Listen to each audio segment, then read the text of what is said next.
Okay. All right. That was the opening.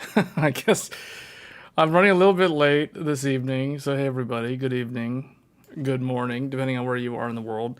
So, this is episode 58 of the This Week in Tech show, the weekly show that we do on the Game Tech Reviews channel. I'm still thinking of another name for this show because apparently there's already another This Week in Tech show that has existed far longer than the one that I've been doing. So I'm still trying to come up with a new name for this. But until then, we're just going to keep rolling with what we have. So not a whole lot of different things to talk about. We are going to talk about earnings for some game companies reported earnings recently, and also some tech companies like Intel and AMD. And it's kind of, I don't think there's anything significantly outstanding with these results that we're about to go over. I think it is more so a reflection of the current market trends based off of where we are today. And on cue, SSS Cha just subscribed to the channel. So welcome to the channel. If you're tuning in for the first time, thanks for joining us on the This Week in Tech show. So I guess to get started, let's go over Capcom first. Well, or I guess, yeah, let's just do gaming first, and then we'll do technology, and then we'll probably do gaming again at the end if I run out of things to talk about. Unless the viewers have their own discussion points that you want to bring up. Like we always do this, if you're new to the stream, every week I will answer viewer questions related to anything PC DIY. So if you're building a PC for the first time and you need advice, we'll cover that too. The viewers demand more estrogen cores. Estrogen cores? Well, those aren't going away. Those are definitely sticking around. We're going to talk about Intel later this stream.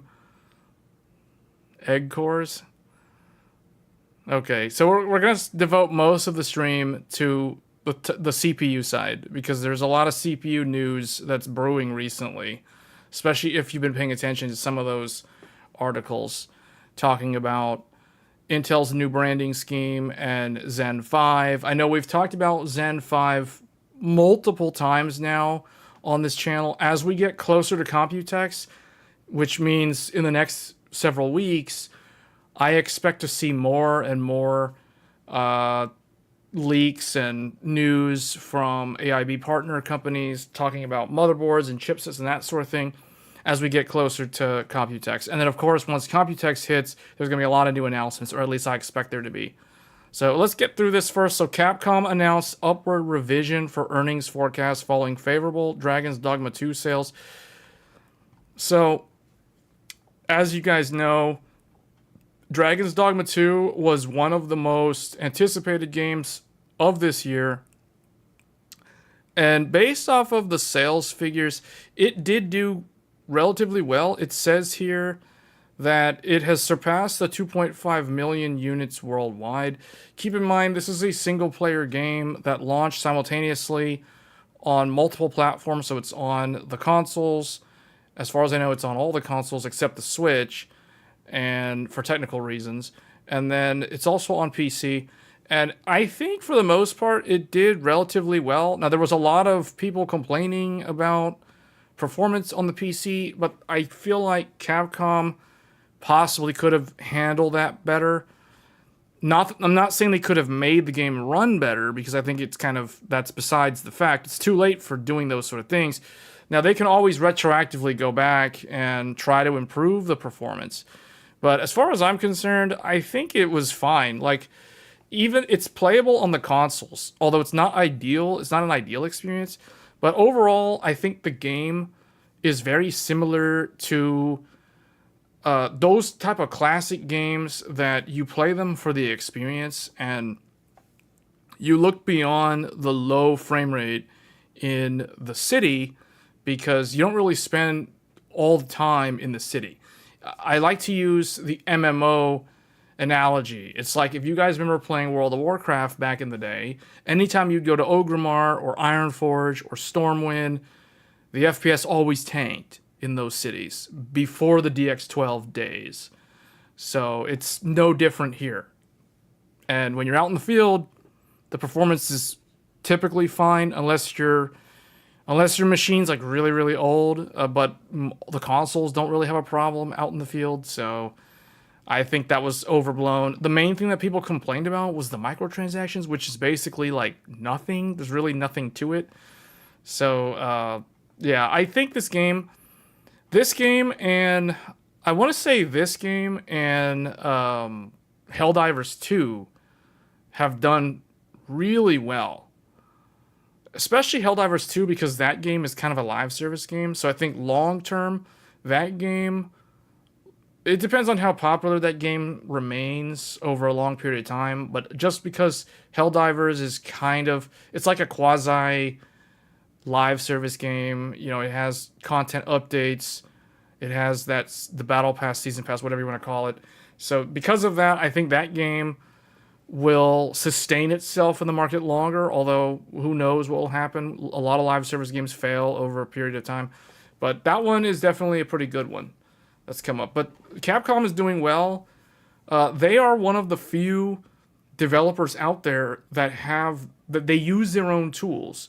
They use their own proprietary engine, and I like when game companies use their own proprietary engine because I've said this before. I don't like when everybody just looks at Unreal Engine 5 or they just, use Unity or something like that because I feel like that could potentially lead to stagnation and poor quality games. So I like when developers go out of their way to use their own technology. A good example I can give you is the engine that Ubisoft's developers use for games like Avatar or the Far Cry series. The Snowball engine is pretty good. I mean, the visuals look really, really good. And I think Avatar could be a contender for maybe like best visuals for this year. Even though the game came out at the end of last year, it'll still count toward this year. Hey, HDZ. What's going on? Oh, opinion on, hey Shadow, your opinion on Intel instability. I mean, I already covered, I made a video about how to fix that. Like, I don't know who to blame on that one. Honestly, especially now with all the motherboard updates. We're going to talk about that, so just hold that thought. We are going to dedicate a whole section of the stream to the Intel stability issue that is going to get its own section of the live stream. So I'll talk about that in a little bit. But yeah, that one, that's definitely going to be an interesting one. So, okay, so that was Capcom. I don't think there's much else to say on this. I do think that next year, I think the top two biggest games of next year are going to be GTA 6. That'll probably be number one. But keep in mind, that's console only for next year. And the other big game is a Capcom game. Monster Hunter Wilds. Monster Hunter Wilds, if you've seen the footage, it's using, you guessed it, RE Engine. Yeah, and it's going to be open world Monster Hunter. Just like Dragon's Dogma. So I wonder how... I think Capcom has plenty of time to figure out how to work around the limitations of the RE engine when you have a lot of AI events running, a lot of NPCs in the world doing their own thing, and quest lines and all these things. Because if one thing is certain, RE Engine has trouble scaling with high NPC count. And that's the reason why people are calling it poor optimization. I don't really know if it's poor optimization. I actually think it's more of a limitation of the game engine that they're using. Now, I want to be wrong. I like to think that it's quote-unquote poor optimization, but I feel like the general public of, like, the general gamers tend to blanket cover everything that doesn't run great a day one as poor optimization. And sometimes I don't think that's always the case. Like the traversal stutter in UE5, that's a prime example. The compilation stutter that plagued Unreal Engine 4, even to this day, those are sort of limitations of that engine. It's very hard to mitigate stuff like that. Now, some games like Lies of P, they figured it out, and more recently, Stellar Blade also uses Unreal Engine 4 and doesn't have these problems with stuttering. And that game runs on a console. Like, that's a console exclusive for now.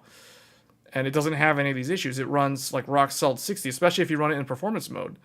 So it's not like they can't optimize the games as best as they can. I just think when they use these other engines, especially RE Engine because it's kind of old now, when you scale it up with the number of NPCs and the kind of vision that the developers had, the cracks start showing with the platform, and you see it with this game. But hopefully Monster Hunter Wilds, which is going to be using the same engine as Dragon's Dogma 2, will have fleshed some of that out.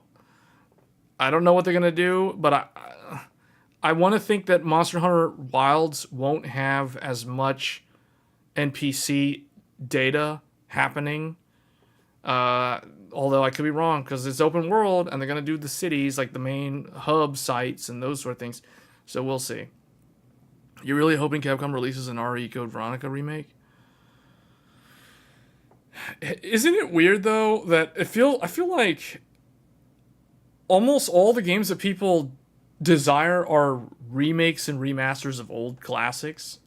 Is that a good thing or a bad thing? I don't know. It feels like I'm not saying that it's bad, but it also kind of begs the question of whether or not the industry is running into stagnation or writer's block or whatever you want to call it, for a lack of innovation in terms of original ideas and stories that make up video games. And this is also true in like film, because a lot of like TV shows now are like mini series of either video games or books and stuff like that, or remakes of old franchises.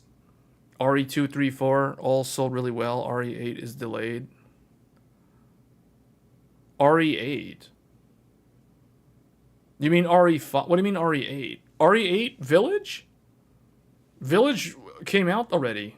That was the one with the giant vampire woman.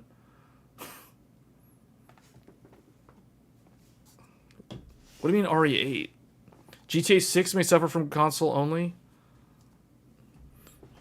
Now keep in mind, Nero, by the time GTA 6 comes out, the PS5 Pro will have already been released.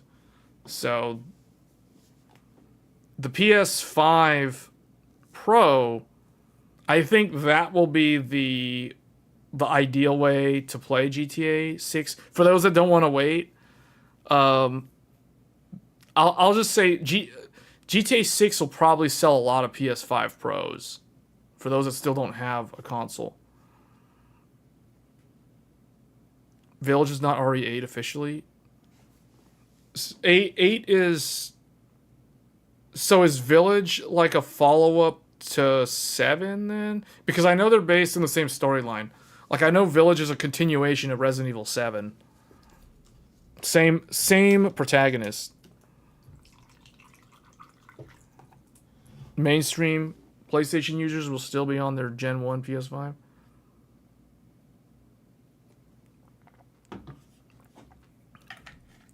Yeah, I'm pretty sure GTA 6 is going to be targeting 30 frames per second on the base PS5. You know the thing that also is kind of weird? The people who say that the PS5 has unlocked or still has untapped potential. Man, when people say that, they don't have no idea what they're talking about. The PS5 is already maxed out. Like, the PS5 has been, like, you've seen 100% of its true power. I think Ratchet and Clank, God of War Ragnarok, these are the games that have shown... Spider-Man 2 is another recent example. Horizon Forbidden West, that's another one.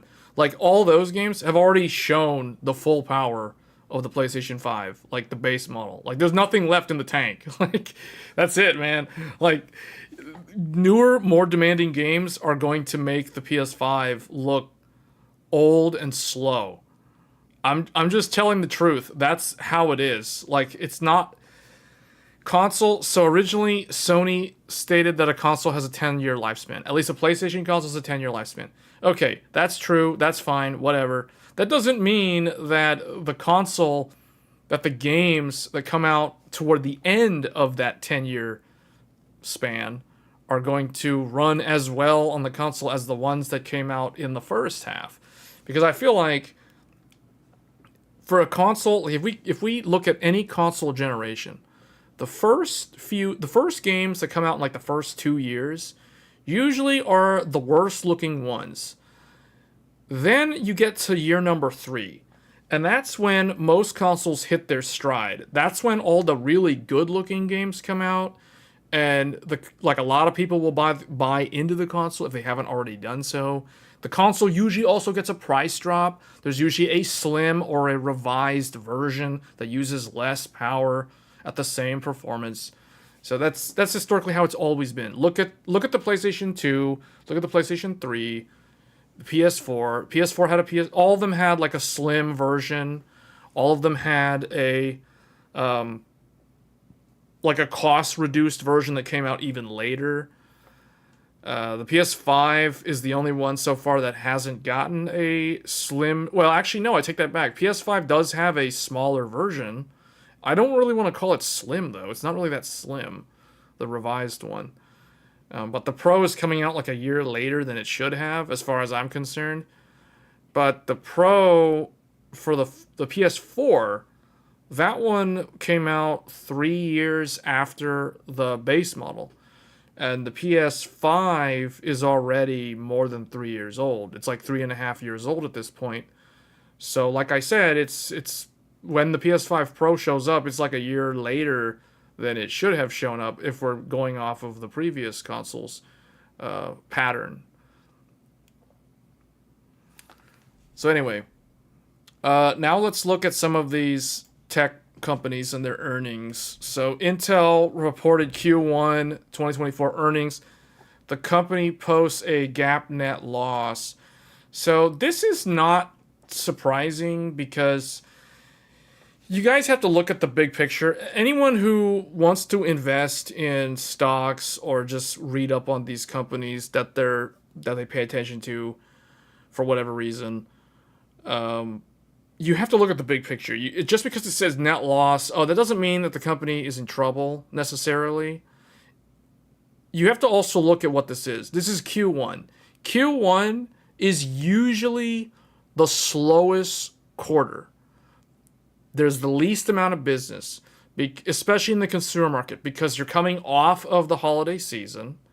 You're coming off of like CES, and usually the things that are announced at CES don't show up until Q2 or the second half of the year.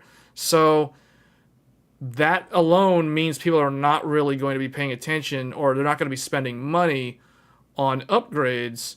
So that's going to hurt the earnings. That's why Q1 always is not good. Like if a company is doing really, really good in Q1, that means the company is just really, really good, or there's some external forces at work that are causing it to do better than expected. So if we look here, Q1 is down as expected, but the thing is, it's still kind of up. If you look at the year over year, it's what, 1 billion more than it was a year ago. So it's really not too bad. Intel, for the most part, so the thing about Intel is client is where they're doing their best. They're not really doing that great in data center recently. Their foundry business is also not doing that well. So they're kind of in a tough spot right now, depending on how you look at it. Like their foundry, they're struggling to get people to buy into their foundry business. They're always kind of behind Although, it's not like they're the only ones. I mean, Samsung is also having these problems as well. That they're trying to build up more capacity, they're trying to innovate, but it always seems like every time you look at their current status, there's always some kind of, I don't want to use the word excuse, but there's always some kind of delay, or there's some kind of like negative stigma around Intel's foundry. And the recent thing with the instability is one of those kind of indirect effects of their foundry having trouble keeping up with TSMC. So, and we'll talk about that later. But I think they're not in any significant danger. Like when people talk about, I feel like the people who are really into PC DIY, like the true enthusiast space, which is a very, very small, I want to emphasize enthusiasts, which are most people that watch my content, are a very, very small subset of the PC gaming community, but also a very small subset of the tech industry as a whole. But what enthusiasts do hold is they do kind of hold that word of mouth marketing effect that these companies can leverage indirectly. That's one of the things that's the reason why it's not like these companies like Intel should just completely ignore the super high end of the consumer market, because that does have some slight impact, some slight influence on their bottom line and also on how they're perceived in the professional world. So, because a lot of these enthusiasts work in the professional tech industry. So, that's something to keep in mind. But in terms of the big picture, like I feel like the general consensus of the enthusiast community is that Intel is a giant company that doesn't really do much. Like they just crank out the same products every couple of years, and everybody, and even like people who don't know anything about technology, recognize the name Intel. Like they recognize the brand. So that is like a self-sustaining business model in the consumer market.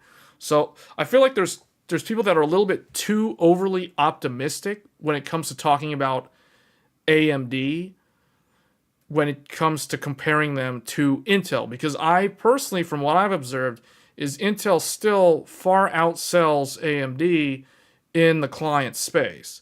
They basically flood the market with volumes of product, and they cut all these rebate deals with the OEMs, like your typical Dell, HP, Asus, Lenovo, etc. So they're able to still continue to outcompete or outperform AMD, even if AMD's product is better. So, and that's part of the reason why they're able to do that is because they manufacture their own chips. Now, as they start leveraging third-party manufacturing, third-party foundries, specifically TSMC for their chiplet-based architecture, which we will be seeing later this year, and they already have that in Meteor Lake. It remains to be seen how well they can compete with the likes of AMD in the CPU space and in the NPU space, I should say, if they're relying on the exact same foundry that AMD uses, because now they can't get the same sort of volume, at least in theory they can't, compared to what they're able to do if they're fully vertically integrated and they manufacture their own chips like they have been up until now. So I think the reason why Intel has maintained their market dominance over AMD is due to the fact that they're able to out-manufacture AMD in terms of volume of product. That's the main reason why. Because AMD is basically, they're kneecapped by the amount of wafers that they can get from TSMC. And that's the same for all of TSMC's customers. And the customers with the deeper pockets are the ones like Nvidia, for example, and Apple are the ones that are going to get more wafers. So that's the reason why it's unfortunate for AMD, because I do think, and I think most analysts would agree with me, that AMD does have the superior product based off of merit alone in terms of the CPU, the energy efficiency, the battery life, the NPU. AMD was the first one with the NPU in the Ryzen 8040. So they're first to market with the AI CPUs. So Intel's kind of that fast second that's coming up behind them now. So it remains to be seen what happens when Intel starts leveraging TSMC. Like, will they be able to be as competitive with AMD if they're kneecapped on capacity just like AMD? So it's like now Intel will have to suffer the same limiters that AMD has been stuck with basically since they left GlobalFoundries in 2019. So we'll see how that plays out. But yeah, these guys are kind of having a hard time, but they're still competitive. You still see people doing like 14900K builds for whatever reason. They're just gonna do it anyway. Like, they're not, either they're just ignorant or whatever. But and now with the recent news about the stability problems, there's another article here we can talk about the 1300K and 1400K stability issue. I guess we can go into that. Do you guys want to go into that now? Let's talk about, I guess let's talk about that since we're talking about Intel. So yeah. So this tester reveals that only 5 out of 10 13900Ks and 2 out of 10, that's 20%, of the 14900K CPUs are stable in the auto profile. Intel and board partners yet to determine the cause of stability issues. This is another reason why I told people at the start of this year, don't buy the 14th gen. Don't do it. Like, don't fall for the scam. Don't get scammed, because even if you're somebody who only buys Intel, you're making a huge mistake, huge mistake, buying this when you literally can just wait until Q4 and buy the 15th gen. Because the 15th gen is on the way, guys. And let me tell you, spoiler alert, the 15th gen is going to be way more interesting than the 14th gen, because it is the new Intel architecture, the new socket, the next generation of Intel's motherboards. That is where the Intel story lies, not with 14th gen and all this instability. Like, this stuff, okay, guys, this is literally worse than Rocket Lake. This is worse than the 11th gen. 11th gen, everybody was calling it a waste of sand, but at least it was stable. At least you didn't have these problems. Yes, it was slower than the Ryzen 5000, but at least it worked. You know, at least it wasn't going to crash in the middle of a Fortnite match or whatever. So, and it wasn't a mini nuclear reactor. It wasn't a space heater in the room either. So, and it had AVX 512 support, I might add. I always gotta add, Rocket Lake had AVX 512. So, whereas this stuff doesn't, for what it's worth. Just saying. So, yeah, this is basically a repeat of 2021. I've said this multiple times before. I'm going to say it again for those that are new.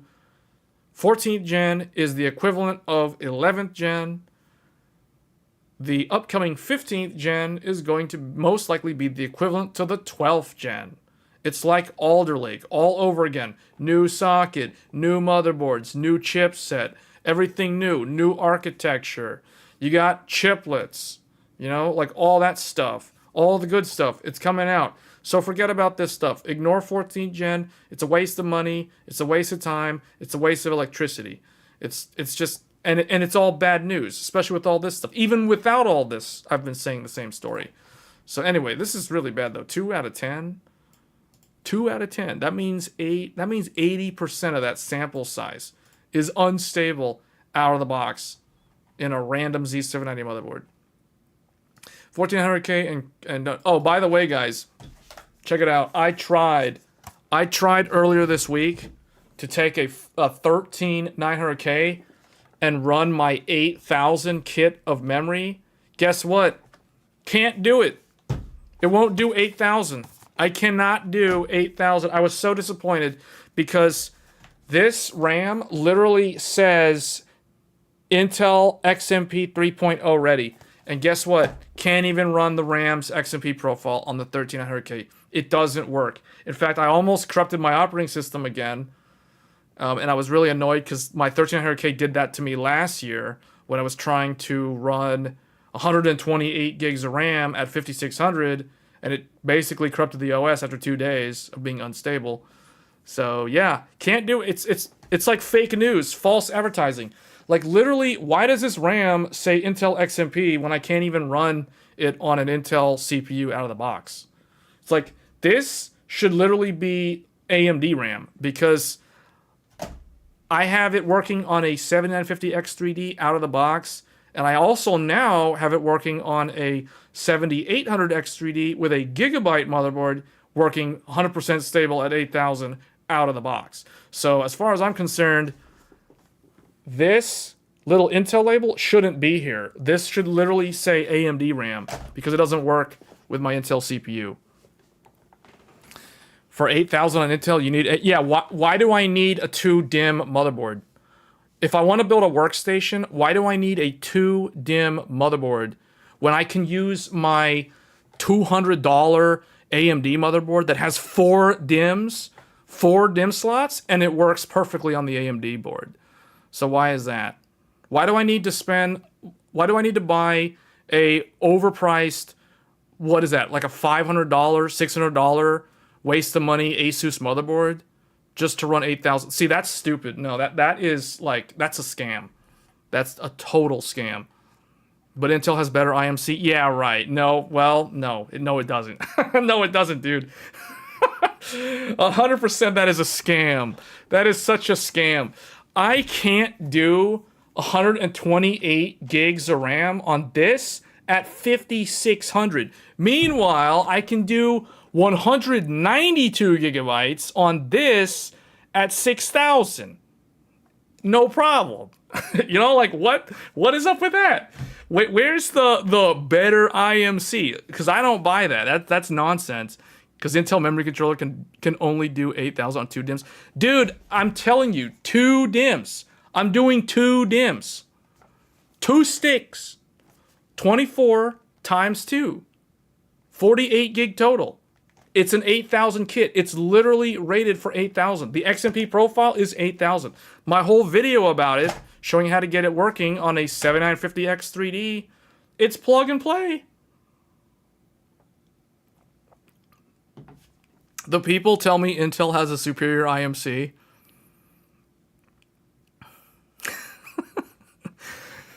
Oh man, that is so misleading. See, this is the problem that I run into, guys. I have so many people that watch my video. I don't know, should I show you guys? I don't want to call people out. So I'm not going to show you the comments on my YouTube videos. But what I will say is I get numerous comments anytime I do a video about overclocking DDR5 or like how to do 4 sticks at 6,000 or how to do, and when I say 4 sticks, I mean like 192 gigs of RAM at 6,000 DDR5. You know, like I'm talking like the hard to do stuff, or 8,000 across 2 sticks. The RAM is literally rated for 8,000. Okay, it is an 8,000 kit. Here it is. It is G-Skill F5 8000 J40. Here it is. This is it, guys. This is the RAM kit. The RAM kit is literally designed. It's binned. Hynix. It's the new Hynix MDI. This RAM can do 8,000 at 1.35 volts. This is the RAM that I'm using, the so-called Intel XMP RAM. Guess what? It works in 4 DIMM motherboards with 2 different AMD CPUs. Oh, and by the way, I tested in ASRock with AMD and Gigabyte with AMD. Both of them work, no problem. Both of those motherboards are cheap motherboards that don't even have the postcode debug on them. Meanwhile, I tested on a $500 gigabyte Aorus Master Z790 with a 13900K with the supposedly better IMC, and the thing can't even do like 7200. What? So I'm okay. I might make a video about it, but it'll be like a really ranty Buildzoid-like video complaining about Intel's memory controller. Because let me tell you guys, Buildzoid has already done all the groundwork. He has already shown that it is a nightmare trying to get the 8000 to work on Intel stable, but yeah, I don't know what the problem is, because yeah, I agree with you, Shadow. Everyone's always says you can run high-speed Intel. Guess what? You know what I'm thinking of doing? I'm thinking of making a benchmark video showing oh man, hold up. I'm thinking of making this video, but I want to get everyone's opinion on this. So where's Paint? Everybody's favorite thing in here. So I'm thinking of making a Final Fantasy 14 Dawn Trail, because you guys may have seen my GPU comparison video. I want to do a CPU comparison video. But here's the thing. I want to do 7950X 3D with DDR5 8000. Guess what? That one gets to run at 8000 because it can do 8000 versus a 13900K that only gets to run at DDR5 6400. I wonder what sort of comments my video would get if I do that, because that's what I can do 100% stable on a 13900K. Meanwhile, we'll also do 7800X 3D with DDR5 8000 because it works at 8000. And then we'll do 750X with DDR5 6400 because that's what it's been running pretty much for more than half a year now. And then I'll also include Threadripper with RDIMM DDR5 running at 6400 megatransfers. So most people probably are like, well, why are you running these at 8000? But see, the thing is, I've seen a lot of people compare like Intel running like 7200 or whatever, but they'll only run the AMD stuff at 6000. You know, like if we're gonna do that, everybody needs to run at the same speed. Or what I agree with is they need to run at the official max spec. So if they run it, if I'm going to test at official specifications, you know what that means? I'm going to run the Intel at the correct Intel power limits, for one thing. It's not going to be able to have access to unlimited power mode. And it's also going to run at 5600. That is the speed that it will get. But then I'll also downclock these to 5200. Because this is the official max supported speed on AMD. So this is what I consider fair. Like, if I'm going to be fair, this is how I'm going to test them. This is exactly how I will test them. So I'm thinking what I could do, although it's just going to create more work to benchmark this. And in fact, I'm going to include more CPUs. I want to include some DDR4 CPUs. So I want to do DDR4 3200, and I want to do 11 700K with DDR4 3200 because those are the max. These are the max supported speeds for these CPUs.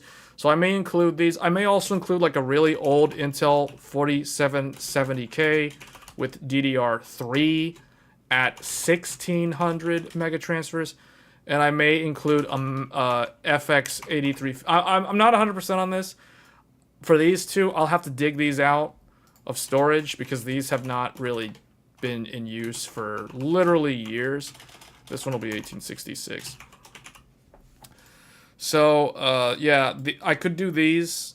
I could test these as well. I'm not 100% sure if I'm going to actually include these In fact, I could also include the 3800X as well to show Zen 2 with DDR4 3200. So I might include these. I think it'll be an interesting video, but if I am going to make this video, I do need to test them like that. You're using Zen 3 with 3600. Yeah, that's fine. That's fine. You can do that. That is the equivalent of DDR5 6000. 3200 is the max official spec. See, here's the thing. Some reviewers, they only test maximum official specified speed, max supported speed. Max supported speed for AM5 is currently 5200. So if you want to be fair, you go by the max speed. And Intel, the max supported speed is 5600. So yeah, in this comparison, Intel gets to run faster because they advertise, which means they guarantee that it will run at that speed with 100% stability. They don't guarantee anything faster than 5600. Likewise, AMD doesn't guarantee anything faster than 5200. For the DDR4, it's 3200. This is the maximum supported speed that they guarantee will work with 100% stability. 3600 is technically an overclock, but yes, in general, you can run that the same way a lot of people run the AMD, the newer AMD CPUs at 6000. So yeah, you can do that. But if we're going to do max speed, if we're going to do max speed, I mean, I'm going to do 7950X3D with DDR5 8000 because I can actually do that. It will actually work. Likewise, I can do the same thing with the... Why is this not red? The 7800X3D with DDR5 8000 because I do want to look at how a MMO, which is usually a CPU-bound game, handles or scales with higher speed memory. So these might be the CPUs that I test. I'm not 100% on these super old ones.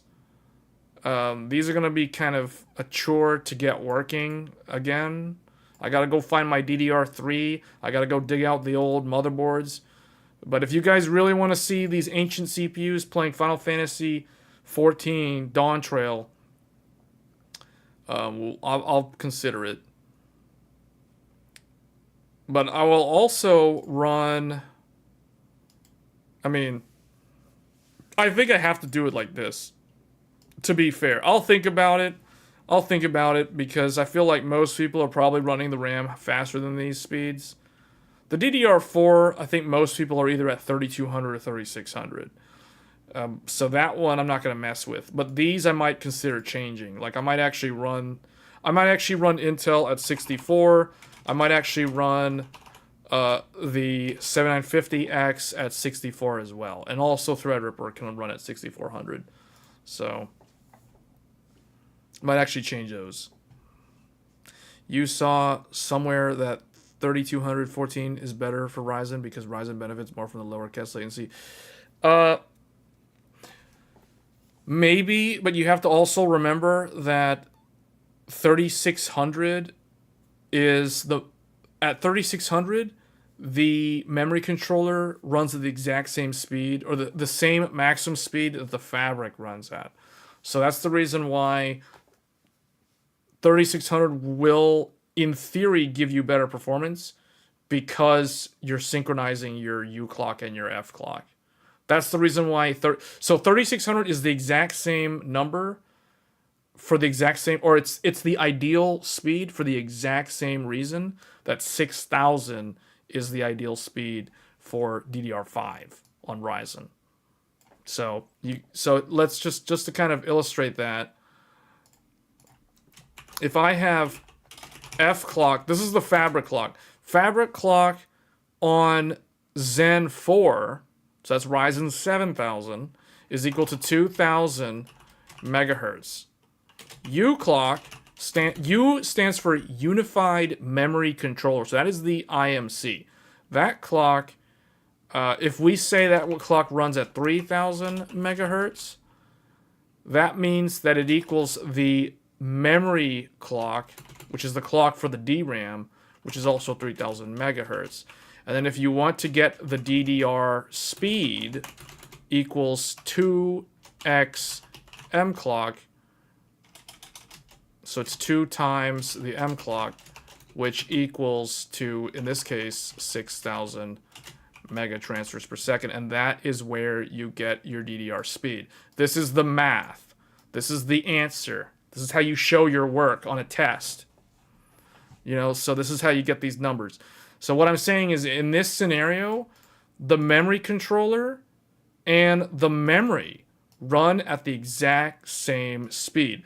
That is the reason why you will hear people talk about 6,000 as the ideal speed for Zen 4. Because of this. It's basically because of this. Now, if we're talking about the previous generation, the math is a little bit different. F clock in this case capped out around 1800, or I guess the default was 1800. So I should say this is for Zen 2 and 3, which is Ryzen 3000 and Ryzen 5000. The U clock, if you run your U clock equal to F clock, meaning you synchronize them together, they run the same speed, that means M clock equals U clock, so that would also be 1800. So what does that mean? If we want to calculate the DDR speed in mega transfers, that equals 2 times the M clock, which equals the magic 3600 number. That is why people always mention 3600 as the ideal speed for Ryzen 5000, because 1800 equals 1800 equals 1800. They're all synchronized together in a long chain, and that means that you have no buffering of the data. There's basically no buffering across the data path for anything going from a core and the cache all the way out to the DRAM and then back. So that's why that is. Now, I'm assuming you guys may have watched my video that I did recently, 6,000 versus 8,000. The reason why 8,000 in my mind is the next best number for Zen CPUs is because at 8,000 you achieve this same behavior. At 8,000, your F clock and your U clock are synchronized, because if we're talking about, just to illustrate that here with math again, or with numbers, if I'm running F clock at 2,000 megahertz and I want my U clock to equal it, I want these two to be synchronized. Just like the Ryzen 5000. That means I need U clock to be running at 2,000, not 3,000. It needs to run at 2,000 so it matches the fabric, so it doesn't have to buffer data to the fabric. Well, what does that mean? That means M clock is going to be 4,000. Why? Because we're using a divider between these two. We're using something that you'll hear some people refer to as Gear 2 mode. Gear 2 mode. Like a transmission in a car. So now when we derive the DDR speed, that's going to equal twice M clock, so that will be 8,000 megatransfers. That's the reason why, in my mind, the two magic speeds for Ryzen CPUs are either 6,000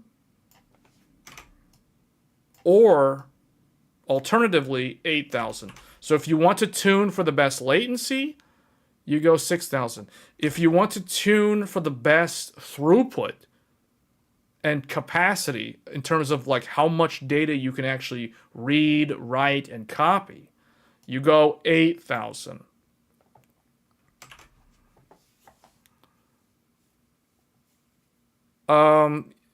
Sort of, but not exactly. So the first thing that we should point out is Intel okay, let's say, well, okay, these terminologies are AMD terminologies, but we'll just pretend for a second that we're talking about Intel. So the first thing that you need to know is Intel cannot do Gear 1. The CPU cannot handle the immense speed of Gear 1. Like I said in the previous live stream, I think I literally said this last week, or maybe it was on one of those live streams talking about DDR5 overclocking.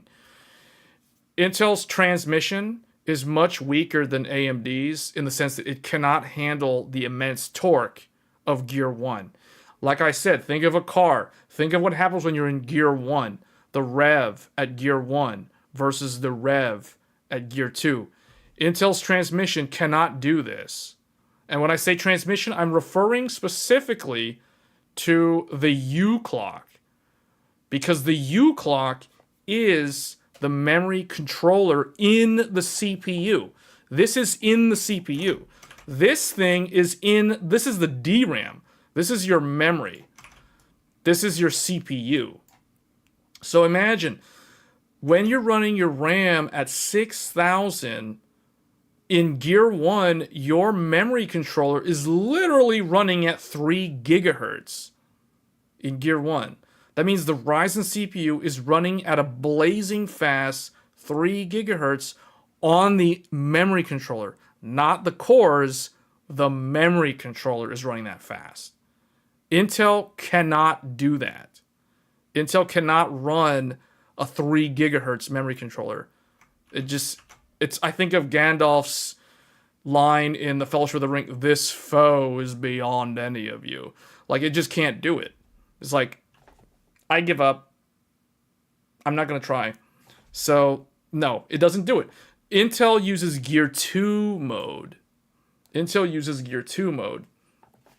So, everything that Intel does is already cut in half. Right? So, that's the reason why... That's the reason why when DDR5 was new, I don't know if you guys remember, but 12th gen Intel, Alder Lake, was really not that good at running high-speed DDR5. Like, you cannot go much faster than 6400 on single rank DDR5, 1 DPC on a 12th gen CPU. It just cannot really handle, it's not stable at those higher speeds. Because 12th gen is Intel's first generation of the DDR5 memory controller. That was their first attempt. Meanwhile, it's the same thing with AMD 7000 series. The 7000 series is AMD's first generation DDR5. But for some reason, AMD's first generation DDR5 is pretty robust. It can handle Gear 1 at 3 gigahertz. Like, that is pretty impressive considering that's not a core. So you would think like that's technically uncore. So it's not expected to be very high frequency. So, but yeah, like Zen 4 can do Gear 1. Alder Lake cannot do Gear 1. I mean, in fact, all of Intel's DDR5 memory controllers can't do Gear 1. That doesn't mean that Intel's bad, but it just means that it's... How do I say this? It's more lightweight. It's more fragile. It's not as robust. It cannot handle the stress of Gear 1 because the ability to be stable at Gear 1, this is actually pretty hard to do. So, especially in the early days when DDR5 was new. And you had more variables for stability. Not only were you concerned about the CPU being able to handle the stress, the DRAM also had to be able to handle the stress. You know, like the memory, the actual DRAM running at 3 gigahertz as well was not easy to do. That's the reason why DDR5 was very, very expensive in the early days, and it wasn't even that fast. Like, you had to spend $800 for 5600 DDR5 back in the day for like 64 gigabytes. You know, like that shows you how new the technology was. But yeah, that's pretty much it. So I'm thinking I will do a video a CPU comparison video, and I'll probably have to show 2 different results for the AMD CPUs. I'll only do one set of results for the Intel. Well, actually, we can look at memory scaling. Maybe what I'll do, instead of doing all of these, instead of doing this, I may just look at memory scaling for Final Fantasy. Like test 5200, test 6400, test 8000. Something like that. Not all motherboards can handle 8000. So far, I've tested 3, and all 3 of my motherboards can do 8000 with AMD. 100% stable. I've tested 2 GB boards and 1 ASRock board. All 3 of them do 8000. And guess what? All 3 of these motherboards are 4 DIMM motherboards. Check out my video that I did, 8000. It's 6000 and 8000. Or 6000 versus 8000. It literally shows a 4 DIMM motherboard. It's the ASRock Steel Legend. So, no, it's easy. It's actually pretty easy. I was surprised how easy it was to get 8000 working with 2 sticks of memory in a 4 DIMM motherboard on AMD. Now, on Intel, it doesn't work. Maybe I do need a 2 DIMM motherboard. I don't know. I think that's kind of a scam, though. If you need to use a 2 DIMM motherboard just to get 8000 working on an Intel CPU. But you know what's hilarious? I got 8000 working on a 4 DIMM AMD ASRock motherboard, and this RAM is not even on the QVL list, and it works. Meanwhile, can't get it working on the Intel board at all. So, I mean, I don't know. I don't know, man.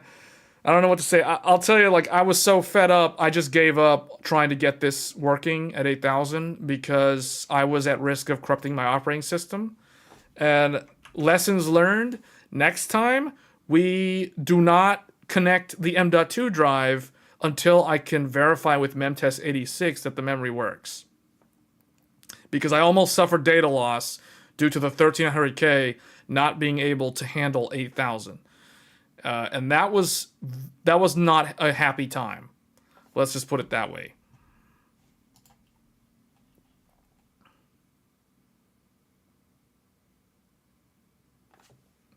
You watched one of the stream that 4 DIMM RAM latency goes up? 4 DIMM RAM latency? Yeah, because it's 2 DPC. This is true for any sort of memory setup. Anytime you run, so 1 DPC and 2 DPC. Anytime you run 1 DPC, you typically get lower latency, but less throughput.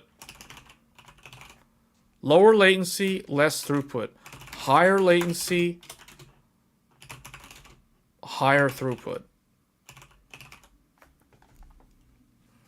Because when you got more RAM, 2 DPC implies that you can have more RAM.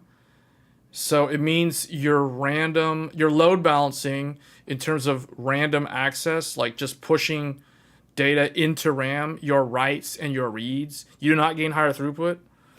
Well, now hold on a second, because throughput depends on the speed. I'm saying if we run these at the same exact speed, we do get more random variability in terms of load balancing. Unless for whatever reason, the operating system confines the way it writes to memory in a specific strict manner that it's not spreading the data out. So with 2 DPC, you get better what's called load balancing, because the randomization in terms of your read and your write. I don't know about your copy. I'm not sure about copy, but your read and your write technically with 2 DPC should be slightly better, because the scheduler doesn't have to be too concerned with running out of capacity. Because 2 DPC here, there's an implication that you get more capacity. You get more capacity, So therefore, your read and your write should be improved, although it's very slight.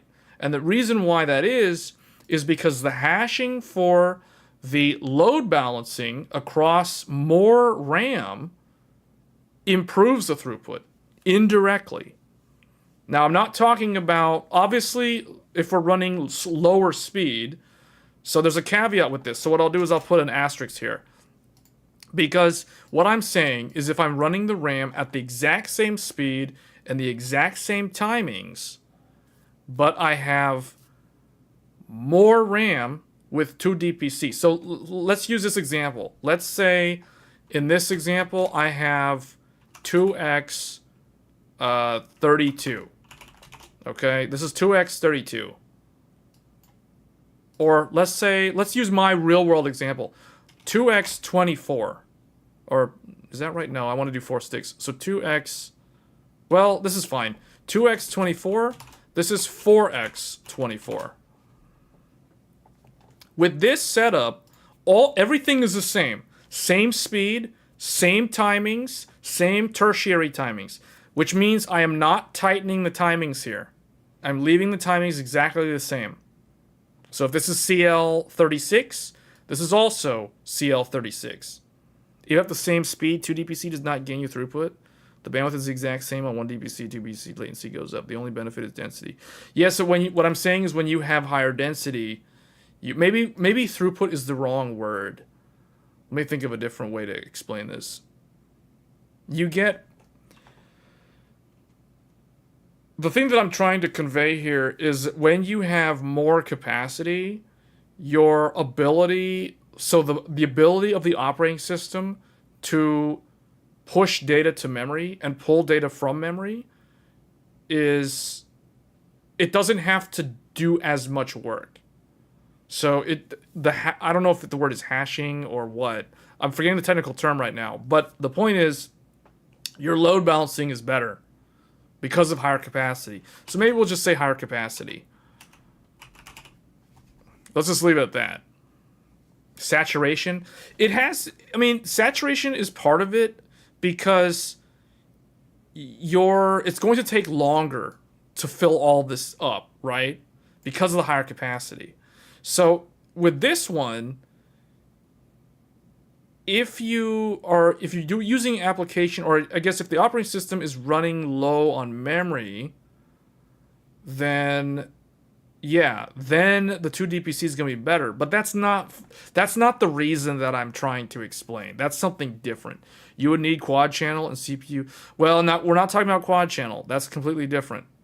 That will give you more throughput, but that's for a different reason. That's just because you have more channels.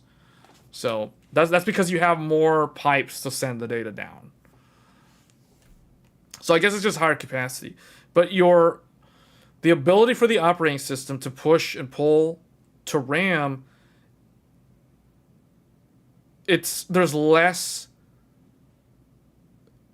I guess it's because of the capacity. I'm trying to think, like, what's the reason? Like, what's the technical aspect here?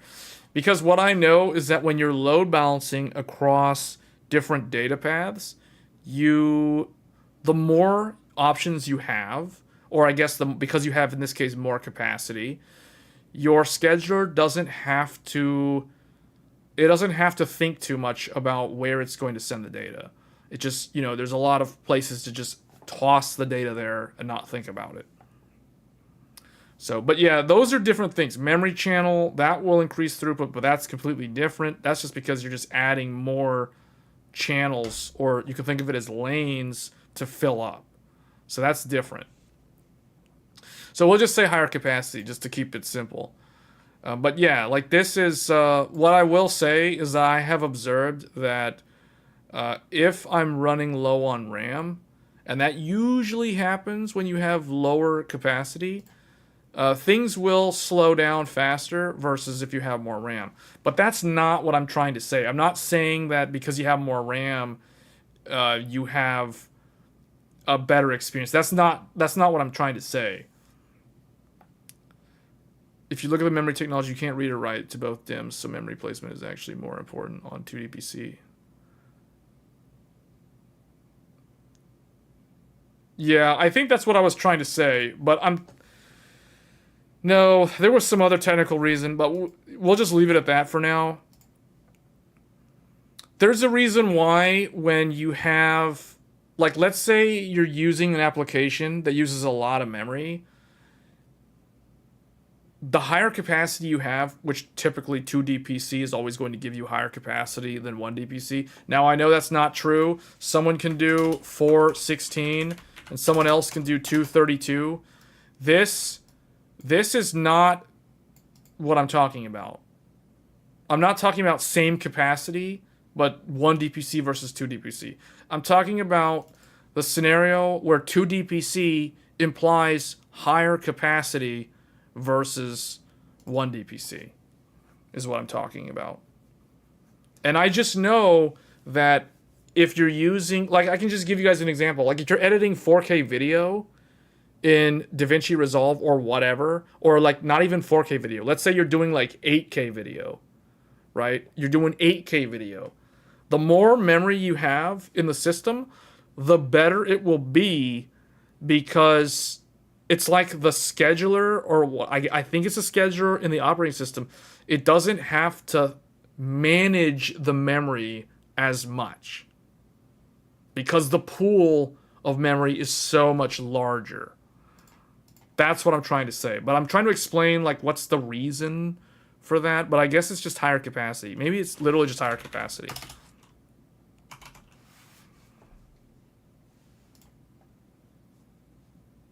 So basically 64 gigs versus 128 gigs.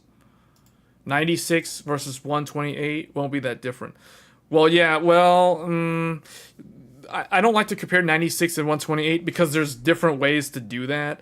You know, someone can say 2x 48, which, you know, that's going to be different from like 4x 24, because I've tested both. So, yeah.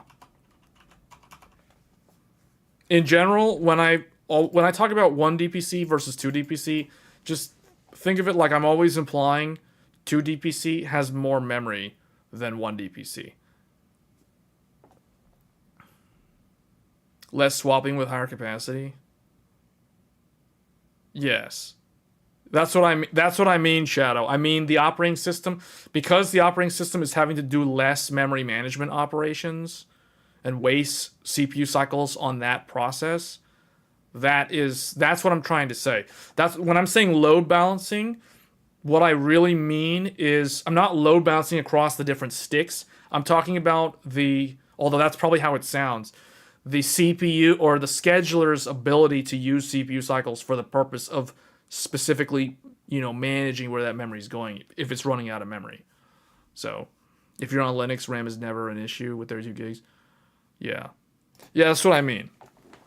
I mean, because that's the reason why creators, they want a lot of memory, right? Or people that are doing a lot of like power user stuff, like if they're running virtual machines, they're gonna want memory over latency. They're gonna want higher capacity over lower latency because they just need the memory. Like that's what I'm saying. And the use case demands more memory.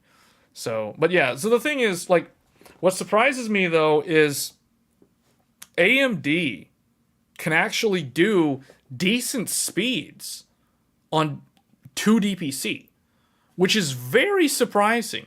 And I feel like there's not a lot of content on the internet, not just on YouTube, but on the internet in general. There's not a lot of content on 2D PC DDR5. You know, I feel like I'm probably the only, maybe me and probably like two others. I think I found two other YouTubers that have done videos about 4 sticks of memory, but they're not large YouTube channels. I feel like there's no large YouTube channel that has ever talked about 4 sticks of DDR5 or high capacity, I should say, DDR5, like 128 gigs, 192 gigs, you know, or maybe 96 gigs across 4x24. But I'm like the only one that has done content on this topic. And I mean, I've seen like much, much larger YouTube channels, specifically gaming focused channels, tell people that you can't run 4 sticks of DDR5, it doesn't work. And that's just completely not true. I guess I know what they're implying. They're basically saying you can't run fast DDR5 with high capacity 4 sticks.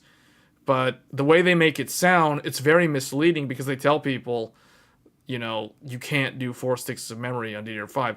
And then the follow-up question is, well, then why do all the motherboards have 4 sticks of memory? Why are there 4 DIMM slots on the motherboard if you can only do 2, right?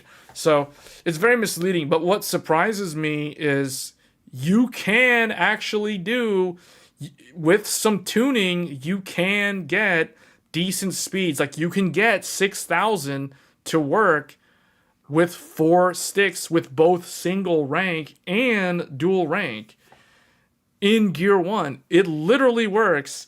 I think I have like 2 videos now showing that. But it wasn't always that way.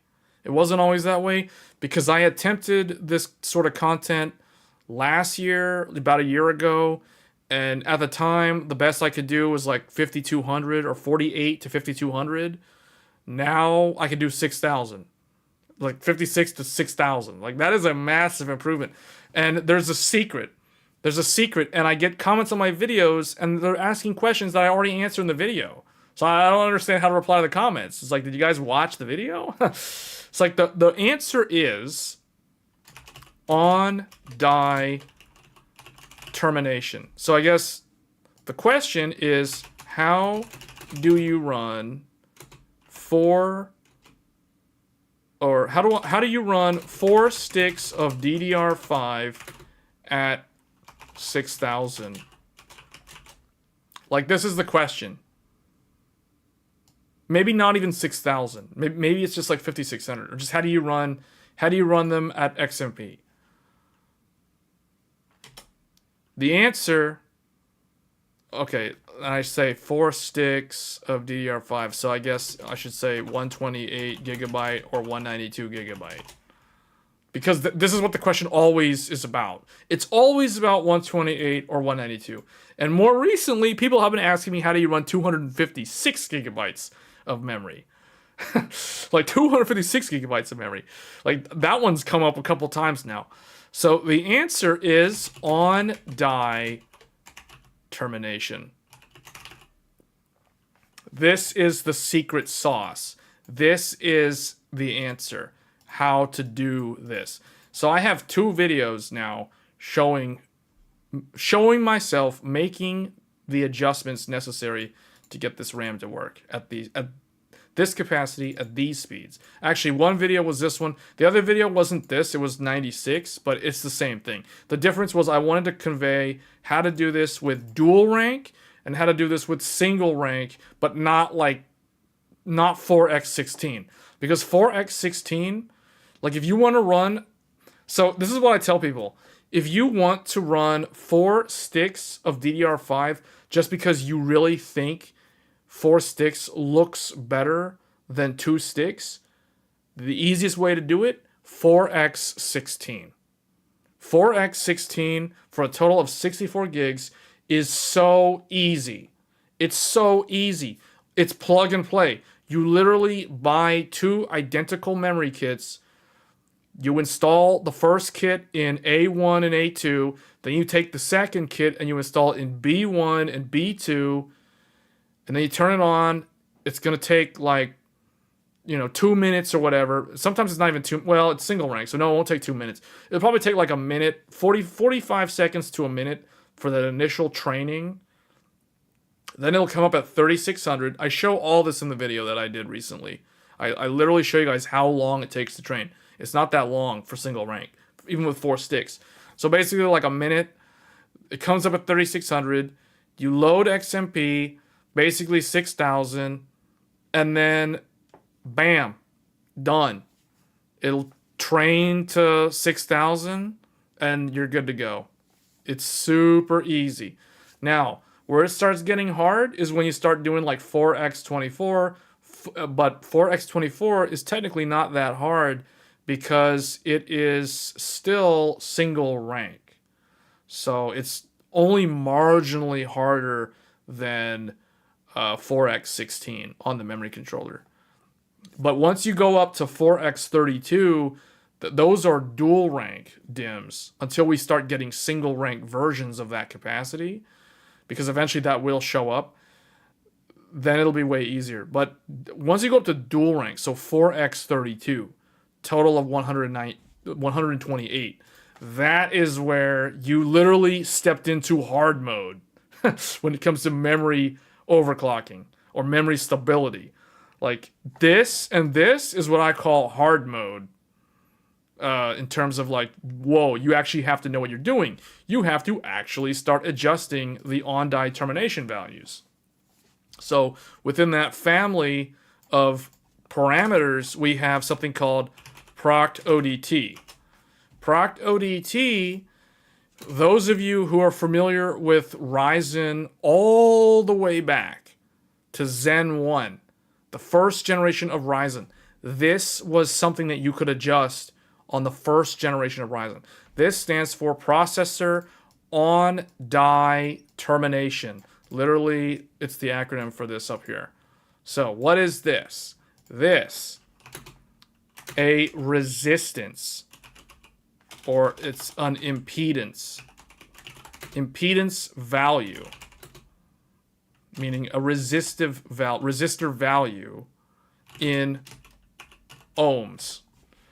So, whenever people think about the BIOS and overclocking and all this stuff with like the CPU and the memory, you always think about voltage.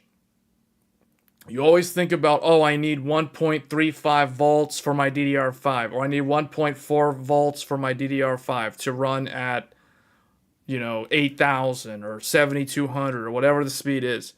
Now, the thing is, it's not always about the voltage. And this is the thing that I think a lot of people don't understand based off of when I make these videos, and then just to have people ask questions in the comment section, which were literally answered in the video. Like, those questions were answered in the video. So, it's all about this. People tend to focus on the voltage for stability. But in this case, it's not always the voltage. In this case, we are modifying a resistance value. So anybody who knows anything about electronics understands that voltage equals current times resistance. So you have the voltage, but you also have the electrical current, and the electrical current being pushed, the amount of electrons being pushed through an object, in this case, an electronic component. It could be a wire. It could be literally a resistor. It could be a capacitor. It could be an inductor. It could be whatever the lumped circuit element may be. In this case, we're talking about adjusting this value in the equation. The resistance value, not the voltage, not the current. We're actually adjusting the resistance value when we adjust the proct ODT. Now, the other parameters that you can adjust are also resistor values. So with the AMD platform, and the reason why this is possible on AMD and it is not easy to do on Intel is because AMD also allows adjusting the reference resistor, the RZQ. I used to know what this acronym stands for. I forgot. If anybody knows what this stands for, let me know in the comments, because you'd be surprised. It's not easy to Google the answer for this.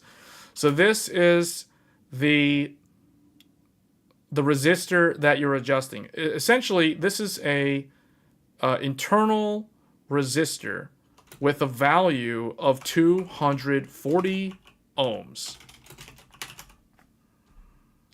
240 ohms. This is a reference resistor. So when we adjust things like RTT nom, RTT write, RTT read, we are adjusting the reference 240 ohms either up or down. We're trying to adjust the resistance so we can let the current flow more freely, or we can restrict the current so that it can't flow as easily, so that we can achieve stability on the memory at a given speed. External precision resistor. Thank you. I knew that once upon a time. I forgot that. So that's the external precision resistor. Why it says RZQ, I don't know. I have no idea. Z typically means impedance in electronics. R is obviously resistor. I don't know what the Q is, like the quality factor or quality margin or something. Q margin, I don't know. But the point is, this means 240 ohms. That's basically, anytime you see this in the BIOS, this in the BIOS means 240 ohms. Just so you know. This is kind of like secret knowledge. Like, you're not going to find this sort of knowledge on the typical overclocking YouTube channel. Like, I don't think there's anyone out there that's talked about this. So, but these are the resistor values that you can apply dividers to run the resistance at lower or higher values to achieve stability. Now, what I will say is we're going to have to delete like all this Dawn Trail stuff because this is in the way, since we're talking about memory. So I'm just going to delete all of this.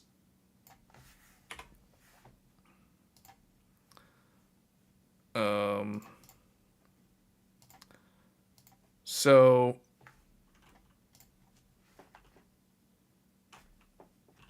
the RZQ, okay, well, no, we already said that.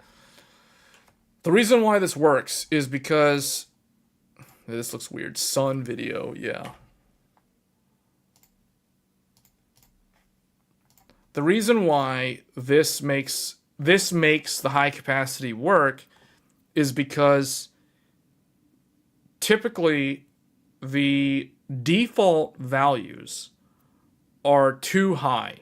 The impedance tends to be too high. So what ends up happening is you have two conditions. If impedance is high, that implies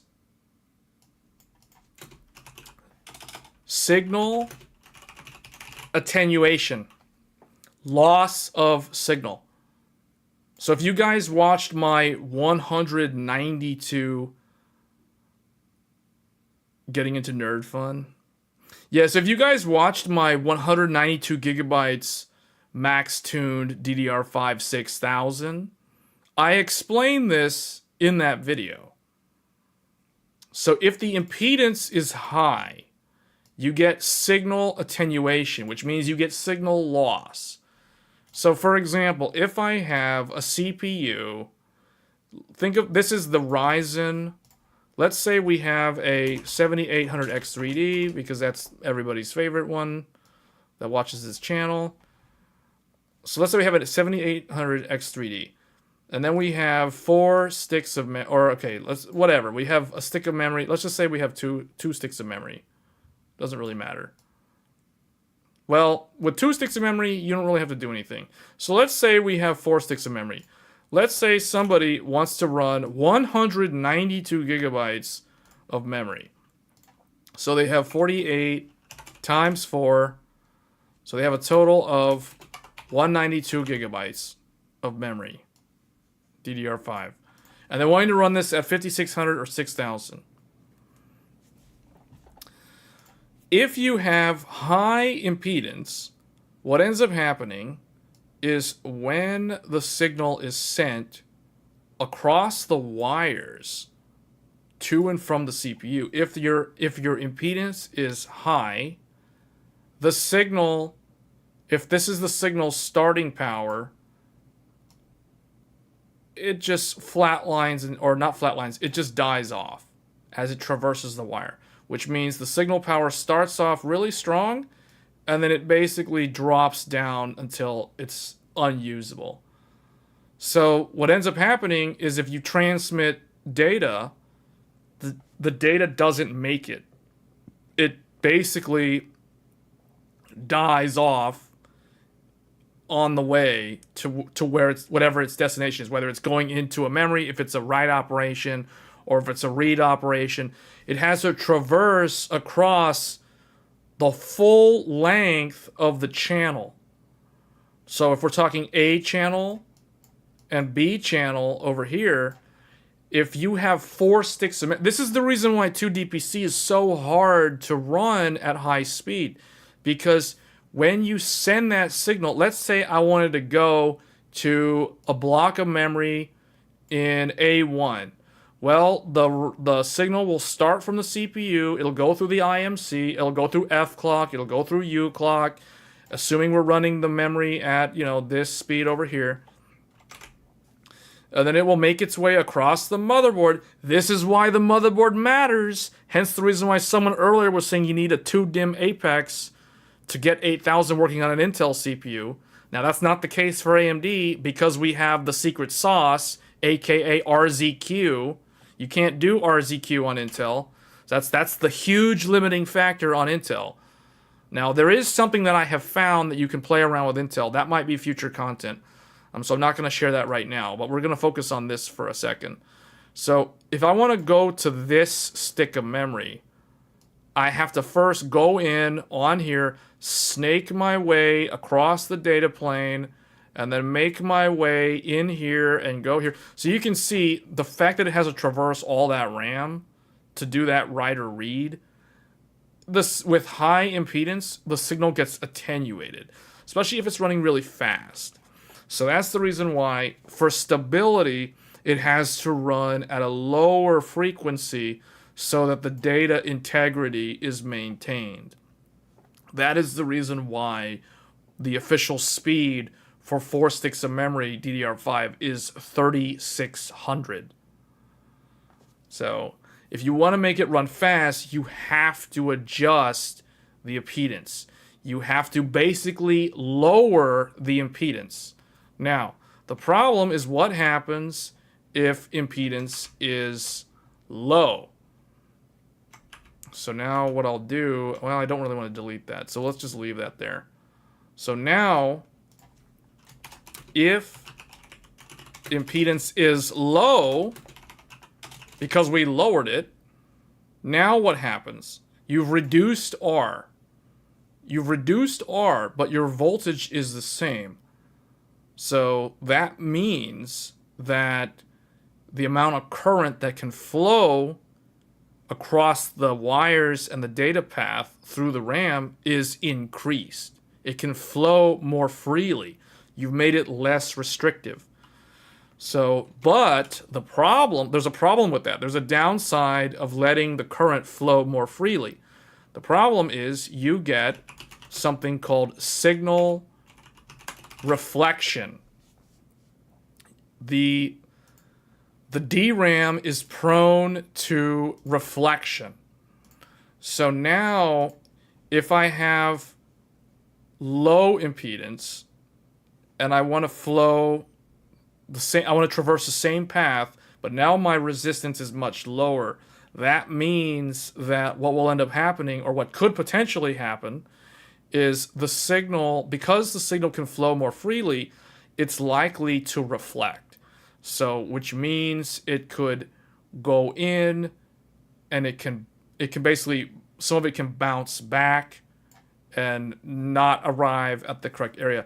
So what ends up happening, the way this manifests as issues are if your impedance is too high, you will get fail to post. You'll fail to post.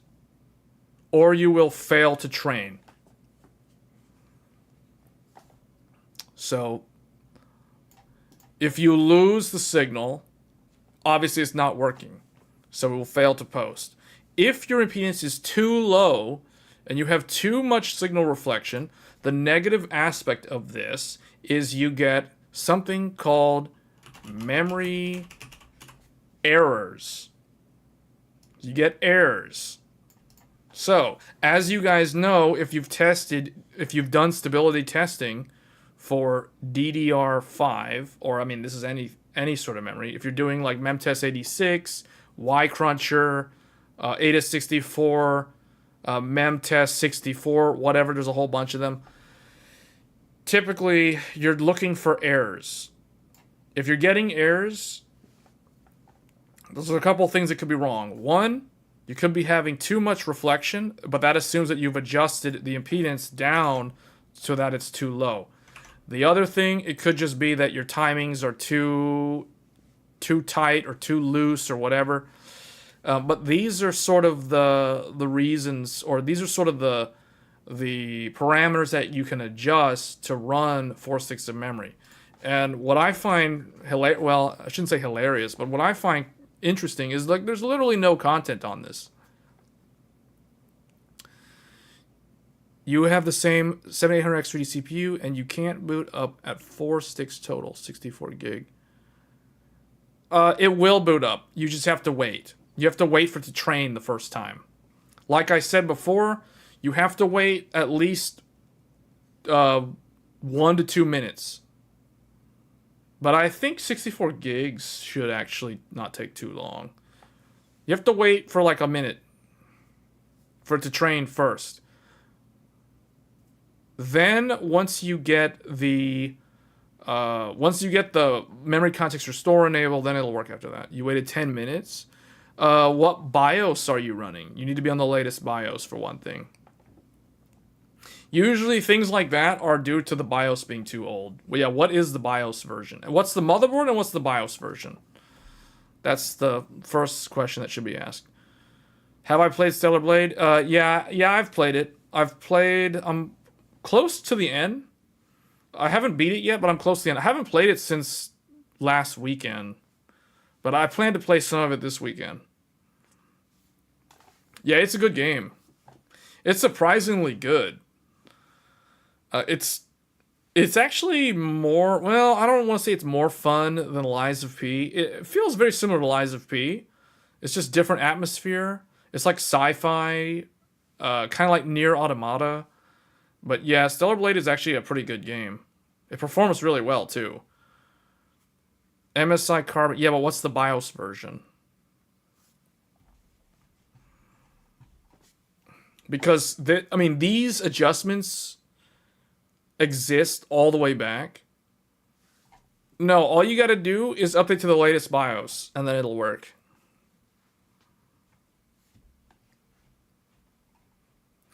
But this is the thing, though. Like, this is the thing. So, in order to get 4 sticks of high capacity, like 192 or 128 working, you have to lower the impedance without introducing signal reflection. So the goal of trying to achieve the higher speeds, like 5600 or 6000, the goal is to reduce the impedance down low enough, just to the point where it's stable at that speed, at like 5600 or 6000, without causing reflection, without causing memory errors.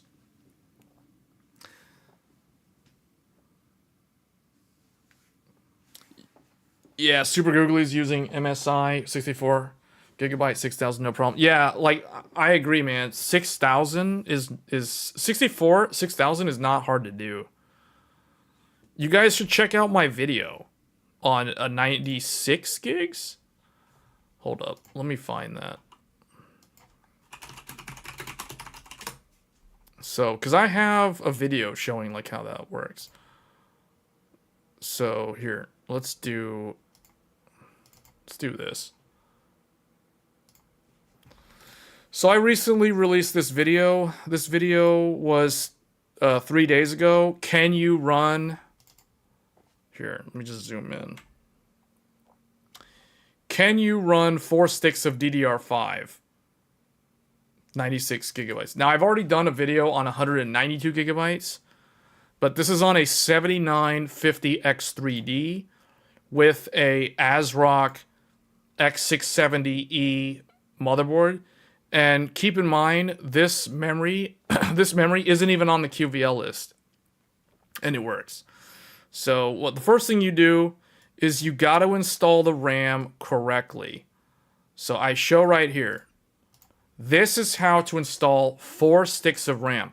So the first thing that I'll tell you, if you have two kits of memory like this, so you have 2 sticks in one, 2 sticks in another, you need to put the first kit in one channel, which means A1, A2. Notice my black RAM is in channel A and my silver RAM is in channel B. This is like step 1. You have to do this because you need to minimize the differences in the batch. Because just because these are the exact same kit of memory, they were manufactured at different times. So you've got this RAM was from literally a few weeks ago. This RAM was manufactured at the end of last year. So totally different manufacture dates, despite that they're the same kit. But I want to stress this point because I feel like a lot of people don't understand why we do this. We do this to minimize the micro differences between the batches, the binning, etc. So, because there could be some tolerance differences between these different memory kits. And in fact, what I noticed is when I load up Zen timings, I can see in Zen timings that my RAM that's on channel A has 2 different tertiary timings that are different from channel B. So this is the other reason why you need to do that. So yeah, if you're mixing your RAM, like you got like, the first kit is 1 stick in A1 and the other one's down in B1, and you have like a different memory kit mixed with that one, like that's not good. No. So that you need to change. Assuming that's the case, you have to have them matching on the same channel, unless you bought a kit of 4 sticks in the box. So that's like step 1. You got to get this installed correctly. Otherwise, you're probably going to run into problems like blue screens and things like that where it's not stable. So that's like the first thing. Then we turn it on, and then memory training. There you go. There's the memory training. Now, I don't like these motherboards that are lacking the postcode debug. I can't stand that. So I have to put my debugger down here. Like I got to connect this into ASRock's UART1, hack in, and see the rolling codes to figure out what's going on. Like I want to see that 15. I want to see code 15 happening. So I want to see my 97 and my 9C so that I know that I'm posting and going to Windows. So there we go. A0, we're going to Windows, or at least we're going to go into the BIOS. See, I want to see these numbers up because this is how you debug if you're overclocking. If it hangs, I know where it's hanging and I can figure out based off of the code. So that's why I got to have my postcode debug. So sure enough, here we are. There we go. 24, 24, 24, 24, total 96 gigabytes at, as expected, 3600 because that is the max supported speed. So we got 4 sticks, all loaded in, total 96 gigs. Now this is not that different from those of you that are running 64 gigabytes, 4x16, because 16 and 24 are single rank DIMMs. So these are not as stressful on the memory controller as 32 and 48. So here I go in and I look at the SPD profiles. So this memory includes 2 different SPD profiles. One is a JEDEC 5600 profile at 1.1 volt. The other one is an XMP profile at 8000 at 1.35 volts. So this is the magic memory. Magic memory because I keep calling this the magic RAM because this RAM is the latest Hynix M-Die bin, which can do 8000 at a cold 1.35 volts. Historically, if you want to do 8000, you need 1.4 volts minimum or 1.43 volts, or maybe even 1.45 volts. And at that voltage, you have to have active cooling on your RAM. Otherwise, you're going to get instability and throttling. But 1.35 volts is the magic voltage because you don't need active cooling on your RAM at that lower voltage. So here what I do is I test the XMP or the JEDEC 5600, which will automatically do 1.2, and we're in gear 1. See that U clock equals mem clock right there? And SoC is 1.2. You don't need a lot of voltage on SoC. The latest BIOS is for next gen CPU. Yeah, this is on the latest BIOS. This is the BIOS that supports the next gen CPU. So the first thing I will ask you is the RAM installed in the correct slots? That's like step one. Is the RAM in the correct slots? Is the BIOS on the latest version? You know, those are the like step one, step two. And then here we go. So now we are training the RAM with code 15. I can see that my RAM is being trained with code 15. That means memory training. So it's trying to apply the JEDEC profile to all 4 sticks and initialize. So this shows you guys, you just gotta wait. But if you're seeing blue screens, something's not stable, which means either the RAM is in the wrong slots, it's like mixed config, or there's not enough voltage, or there's something wrong like with the voltages or something. But typically, all you do is you load XMP and then you manually set VSOC to 1.2. And here we go. There it is. It comes up. There's my 97. There's my 9C. A0. We're good to go.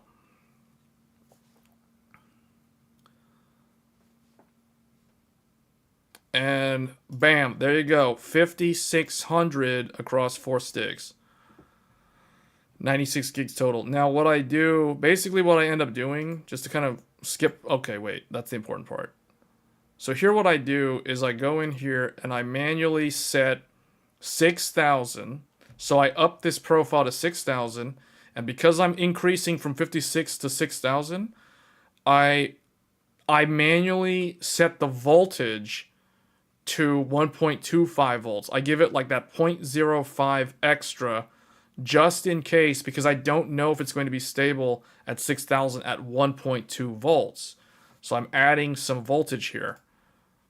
Now keep in mind, VSOC still stays at 1.2. You don't need more than 1.2 volts on VSOC. Even at 8,000, it works at 1.2 volts. And I've done this now on 2 different brands of motherboards. I've done this successfully on ASRock, and I've done this on Gigabyte. Both of those motherboards are sub $300 motherboards, so they're not even expensive motherboards, and it works 100% stable. In fact, one of them, I literally did 2 live streams, like 2 5-hour live streams, and had no crash. And we tested a whole bunch of games, and it was fully stable at 8,000. So, but here it is, guys. This is the secret sauce. This is the menu that you have to use if you want to run 4 sticks of the dual rank DIMMs. So these are the impedance that we were talking about. All these numbers that you see here are resistance values. These are not voltages. These are not currents. These are resistance numbers. Notice this one here, 53.3 ohms. That is the classic proct ODT. This has been around since the days of first generation Ryzen. Like this is Zen 1 parameters right here. So the motherboard automatically is saying, because I'm going 6,000, ASRock's motherboard has enough built-in intelligence to determine, hey, if he's increasing the speed to 6,000, I'm going to change my proct ODT dynamically from 60 ohms, which is the current value, to 53.3. So notice, this is what I like about ASRock. Some people might not like this about ASRock, but what I have found is ASRock has made it easier. There's less trial and error because I feel like ASRock has already done a lot of the legwork testing internally with the newer BIOSes to figure out, hey, if the user sets this frequency for the RAM with this much RAM, we need to automatically adjust some of these values. So they automatically went in here and they put these values. Now, some of them they left auto, but some of them they already pre-filled for me. Now, notice earlier we were talking about RZQ. RZQ equals 240 ohms. So if you do the math, there is a divider here. RZQ divided by 4, which means 240 divided by 4, hence you get 60 ohms. That is the value in parentheses, 60 ohms. Same thing with this one, and notice here, RZQ divided by 2, which actually means 240 divided by 2 equals 120. That is how you derive these numbers. So this is the secret menu that allows 128 gigs or more capacity to function properly, or not properly, but at like 6,000 or 5,600. Now, for my own testing, I have not been able to play around with speeds beyond 6,000 for this sort of capacity, but I'm pretty sure with 96 gigs or 64 gigs, you can probably run 6,400 with some manual tweaks to the RZQ values and ProctODT and the drive strengths. But you can see, like, what I end up doing here is I kind of put these values in. So notice this goes back to what we were talking about earlier in the live stream. RZQ, the higher the value, the higher the resistance, which means the signal will die more quickly. The lower the impedance, the signal can travel more freely. However, it is more prone to reflection, which can cause memory errors and instability. So the other thing I want to point out that I forgot to mention is the higher your impedance is, the closer it is to 240 ohms, the more heat, the higher the temperature of your RAM. So if you're trying to run your RAM with high impedance, you need to have active cooling on the memory. You must have something like Corsair's fan kit or something over the RAM so that it doesn't thermal throttle, or worse, it just crashes the system or fails to post. Because the higher the resistance, the higher the heat. Because think of it like a stovetop. You turn up that resistor, you try to push more electric current through that resistor, it generates more heat. So these higher numbers mean higher heat, and the signal will have a harder time traveling. The lower numbers, the signal can travel more easily, less heat. However, more prone to errors and instability. So it's a balancing act. But this is how you get it to work.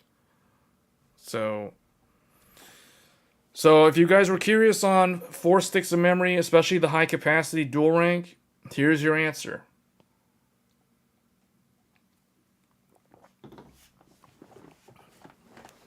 I'll investigate this on Intel, but for my own looking through the Z790 BIOS, they don't have RZQ.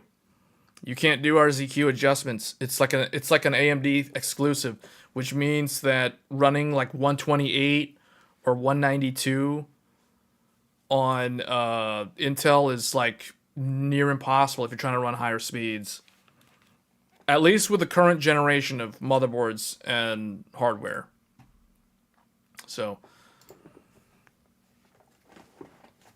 hey Bill, no, we're talking about memory. I mean, we kind of got sidetracked talking about memory, DDR5 overclocking, specifically like 4 sticks of DDR5, like 128 gigs of RAM, 192 gigabytes of RAM, 256 gigabytes of RAM. How to run that at like 6,000. For example, and it requires manual adjustments of the impedance values. So anyway, that's how you guys get it working. You guys can see here, there it is, 6,000, 4 sticks, 96 gigs total, and it works 100% stable. I tested it. My Zen timings, there's the Zen timings. for this profile. This is a JEDEC profile that's modified to 6000.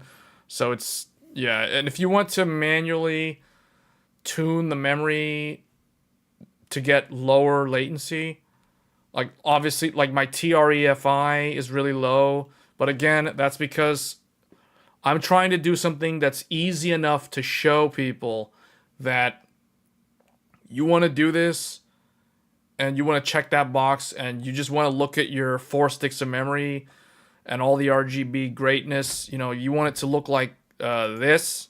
Like if you want this, because a lot of people for some reason, they always tell me they want 4 sticks because 4 sticks looks better than 2 sticks. Well, there you go. That's how you get it working at 6000. So anyway, that is the DDR5.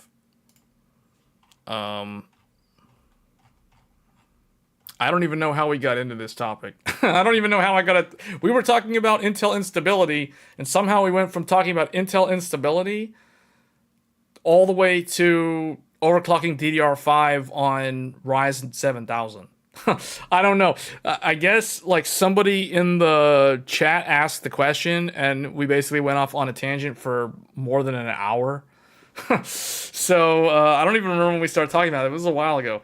So anyway, that is the DDR5. Yeah, but this with the Intel CPUs is not a good look. 20% of them are able to run auto. That's weird. Which kit is that? The one that was in the video that I did. It's the 8000 kit. It's what I call the magic memory kit from G-Skill. Yeah, just if you want to look it up, it's on the channel. It's can you run 4 sticks? It's the video that I put out on the 29th, so on Monday of this week. So the RAM kit is a specific model. There's a link to it in the description.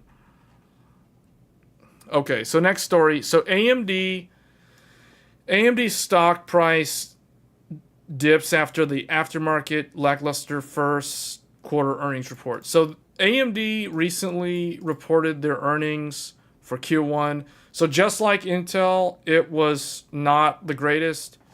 But like I said earlier when we were talking about Intel, in general, Q1 is always not great. It's the lowest, it's the worst quarter of the year for tech companies because that's, or especially tech companies that sell consumer-based products, because consumer always seems to be down in Q1. So yeah, if we look at, there's a couple of things I want to point out here. So let's start with client first. How do I get rid of this thing? Okay. So let's look at client first. So revenue basically doubled year over year for Q1. And this is primarily due to the whole AI thing, but it's also because AMD, like currently Ryzen 8000 is the first AI enabled processor. Can you really run them at 8000 with 267? Yes. Yes, I can. There's a video, there's an earlier video that shows how to do that. So check out my earlier video. So this one. Check out my DDR5 6000 versus DDR5 8000 on the 750X3D. This video was 10 days ago.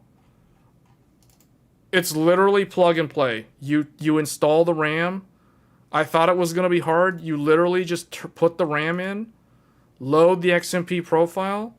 It doesn't even matter what motherboard you're on, as long as you're on a decent motherboard. Like in this case, this is an X670E Steel Legend from ASRock. You load it in. It'll automatically set 1.35 volts. That's all you need. And then it will try to do SoC 1.3. I manually lower this to 1.2 volts. I literally lower this to 1.2 because you don't need more than 1.2 volts to run 8000 at 100% stable 24/7.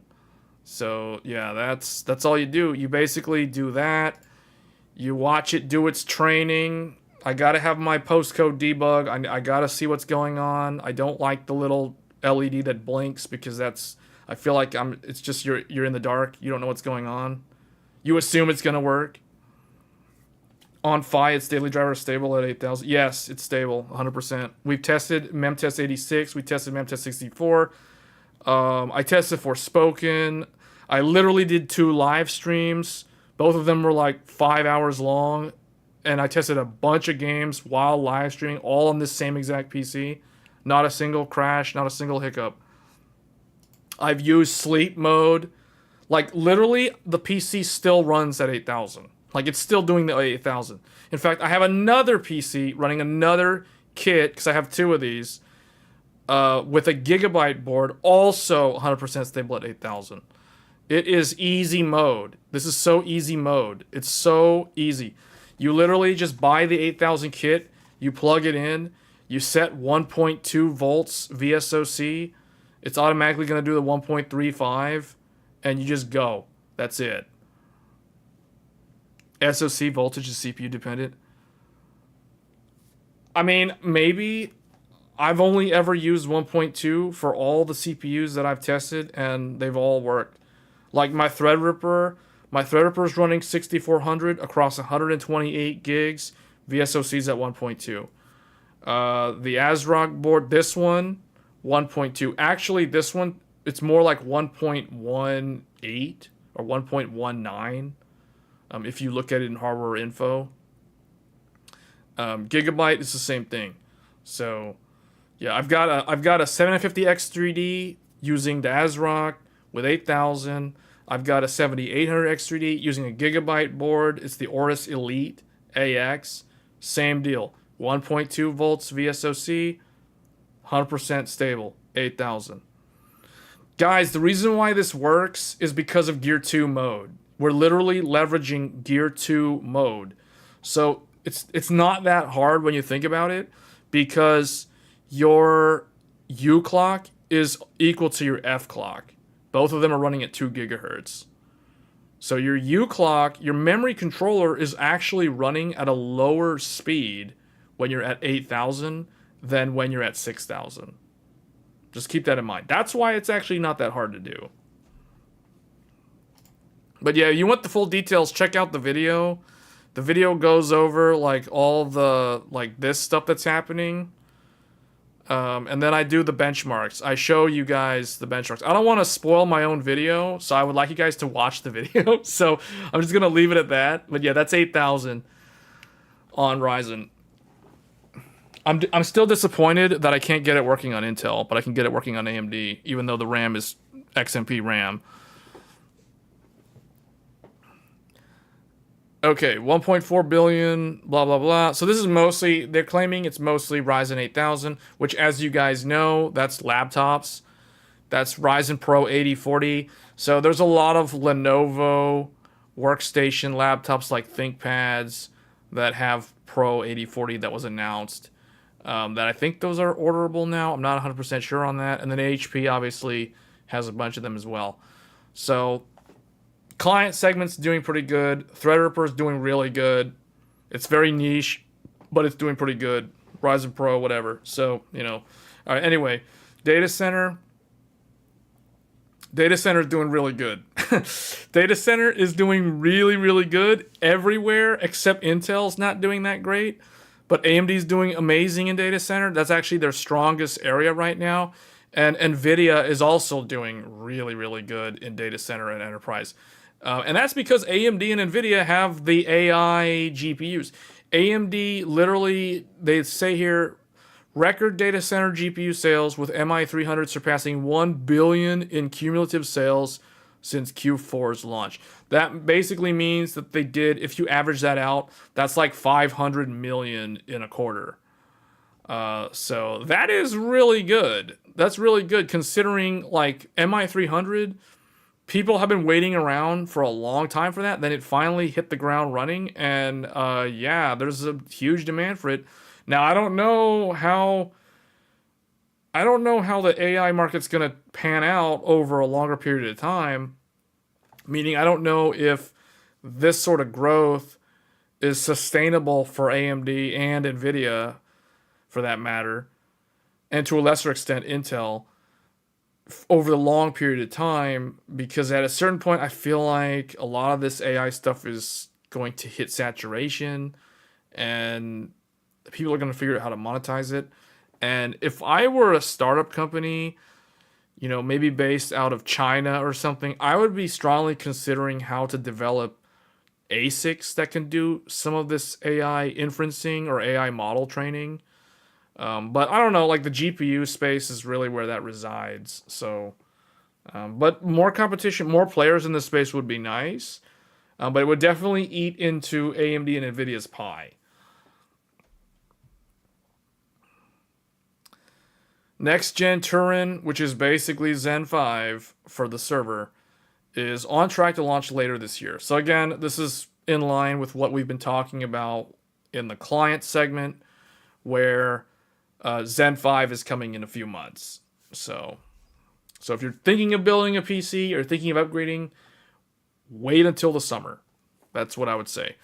Normally, I don't tell people to wait because you don't want to wait, and then you're waiting forever. So you got to make a move at some point. But in this case, since we are right around the corner here, Q3, we're not waiting that much longer. So it's worth actual waiting at this point. Embedded segment, this is down. This one actually is surprising, but not so much when you read the explanation. So I'm surprised embedded segment is this, it's like down this much. Like revenue is literally half versus the previous year. But they're claiming primarily due to customers continuing to manage their inventory levels. I'm surprised that the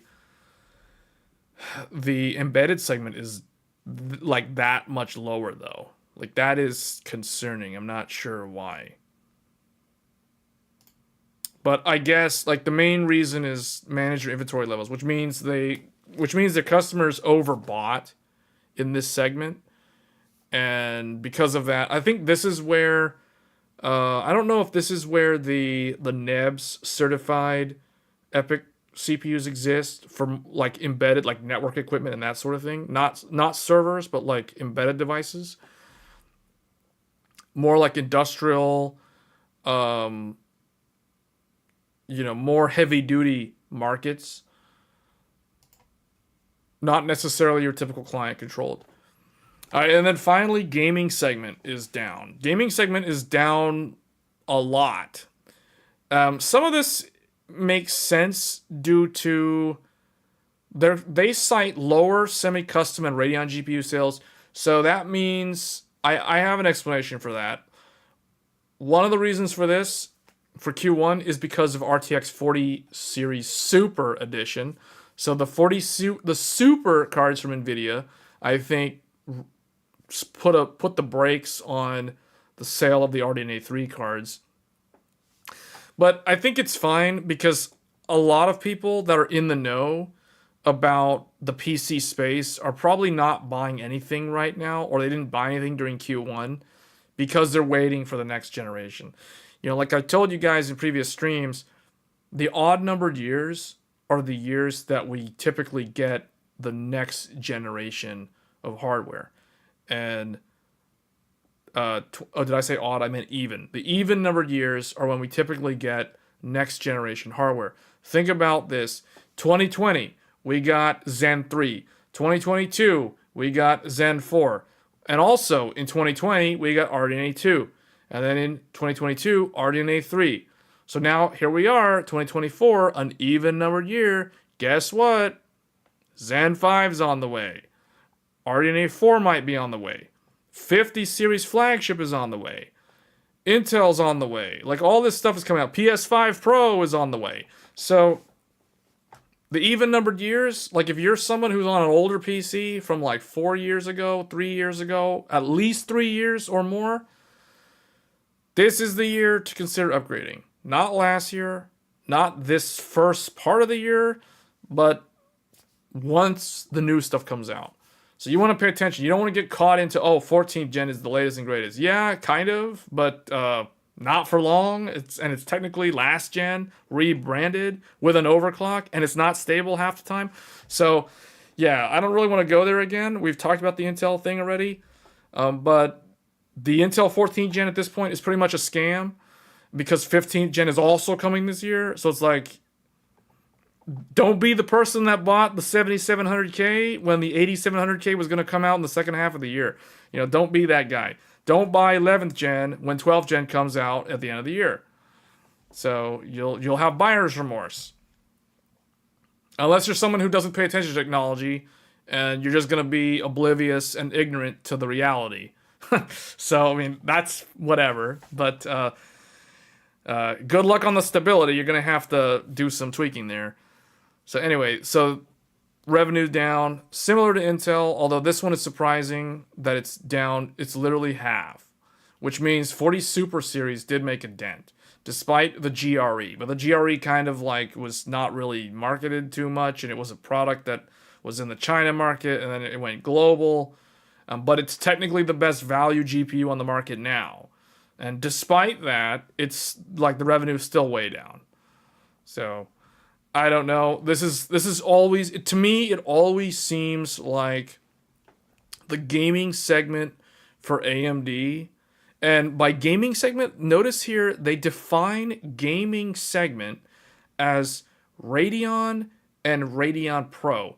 They do not include Ryzen CPUs in this segment. Ryzen is considered the client segment, whereas the gaming is just the Radeon, the GPU stuff, but not like Instinct. You know, that's something else. That's the data center segment, which is doing very, very well. So CDNA GPUs are doing really, really good, but RDNA GPUs are not doing so good. So this is concerning because it shows that the gaming segment continues to be an uphill battle for AMD. Now, despite all of this, though, this gloom and doom, oh, it's like half the amount of revenue compared to last year's Q1. But when you look at like client is double, data center is double, or, you know, it's like a lot. It's like 80% increase. Embedded is down for various reasons. But the gaming one is down, which is interesting because this one, yeah, they did almost the same amount. So gaming was 922 million. Embedded was 846. So in terms of percentages, embedded and gaming is similar in terms of the overall size of the pie in terms of AMD's portfolio. Whereas data center, you know, 2.3 billion, that's a lot. That's like double.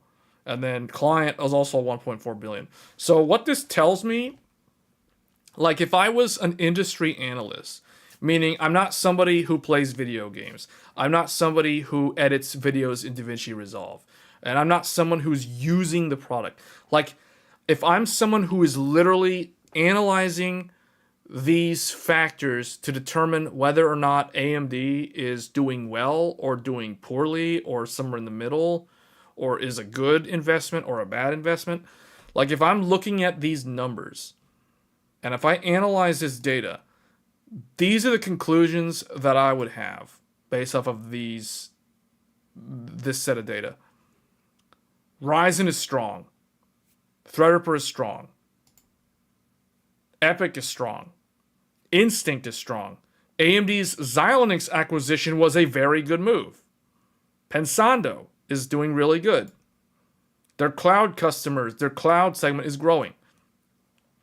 Their Alveo is, and their Epic embedded, Ryzen embedded, Versal, these things are down. I would want to dive into the specifics as to why this happened, because this is, I don't know how typical this is for their embedded segment. I have to look at more historicals. I have to look at more than just Q1 year over year to really dig into this.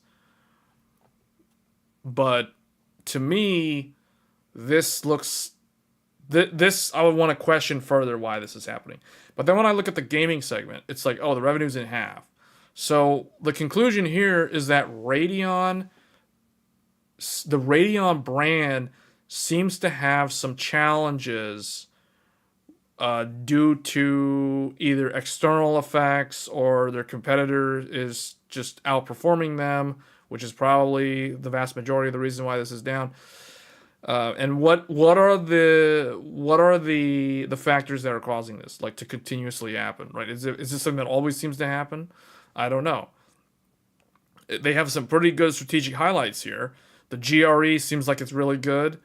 They had all this software stuff, so it's like, what's the story here? That, you'd have to drill into that. But what it tells me at a high level is that the Ryzen CPUs are very good.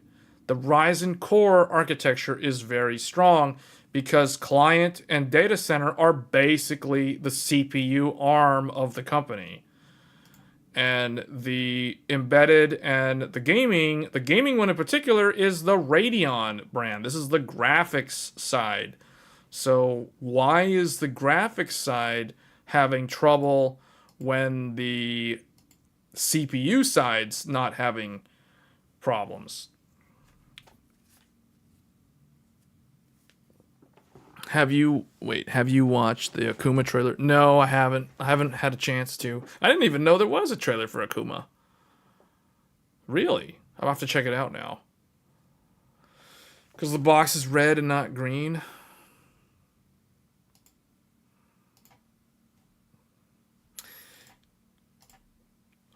Okay, so here's an interesting question that I have for the chat.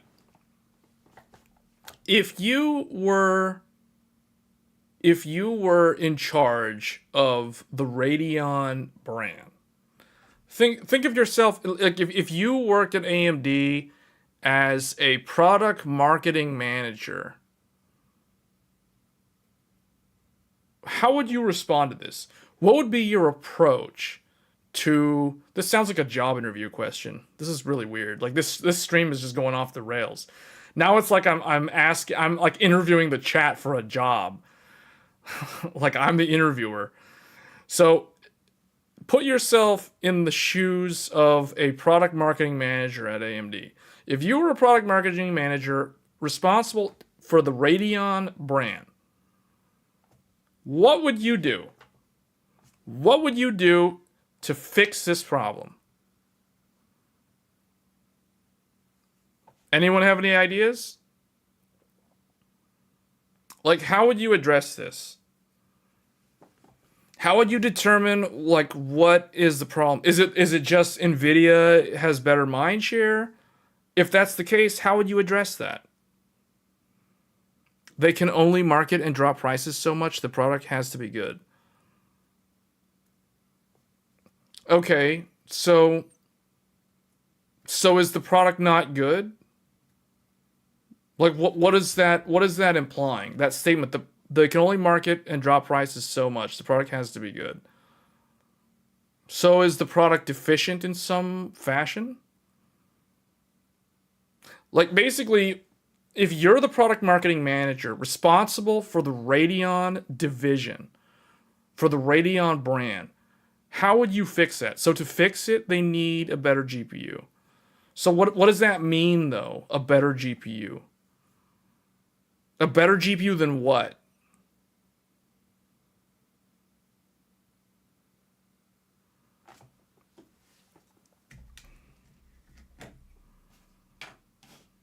Is the Apple... What's the latest Apple iPhone?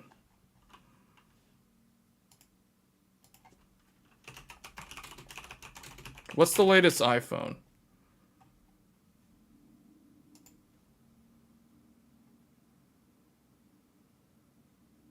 What is this? It's just iPhone 15 Pro. So the iPhone 15 Pro... Is the iPhone 15 Pro the best phone?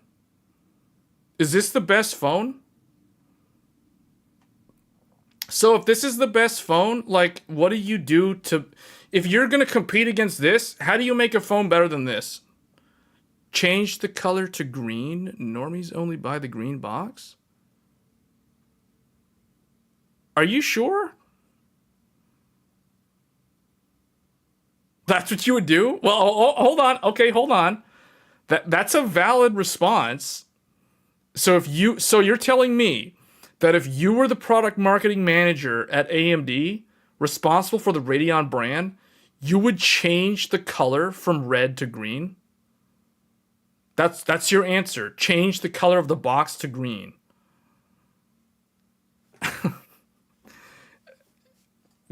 Maybe it would work. Maybe it would work. I don't know if that's the answer though, because you got to remember the AIBs are going to put their own branding on the product. But I see what you're saying. You're saying change it so that it's the Radeon green brand. Yes, it will work. Are you sure? Wow, that's an interesting idea. That is an interesting idea. Just change it to green. AMD needs to make a GPU with better upscaling image quality and NVIDIA level RT performance with stable drivers, in my opinion, before there's GPU look at in the same regard as NVIDIA. So basically what you're saying, what Met is saying, is they need to improve their software, I guess. Is that what you're saying? Better upscaling. Upscaling is a software thing. RT performance, okay. I mean, that's kind of dependent on engine and approach. But yeah. And then stable, that is also hardware based though. Stable drivers, okay, I don't really, okay. Stable drivers, I don't know how you're supposed to fix that. Is that implies that there's a problem with the drivers? In my opinion, before the GPU will be looked at in the same way. So what I'm saying is like, okay, well, let's forget about this iPhone for a second. So the answers are change the color to green or make a GPU with better upscaling and RT performance.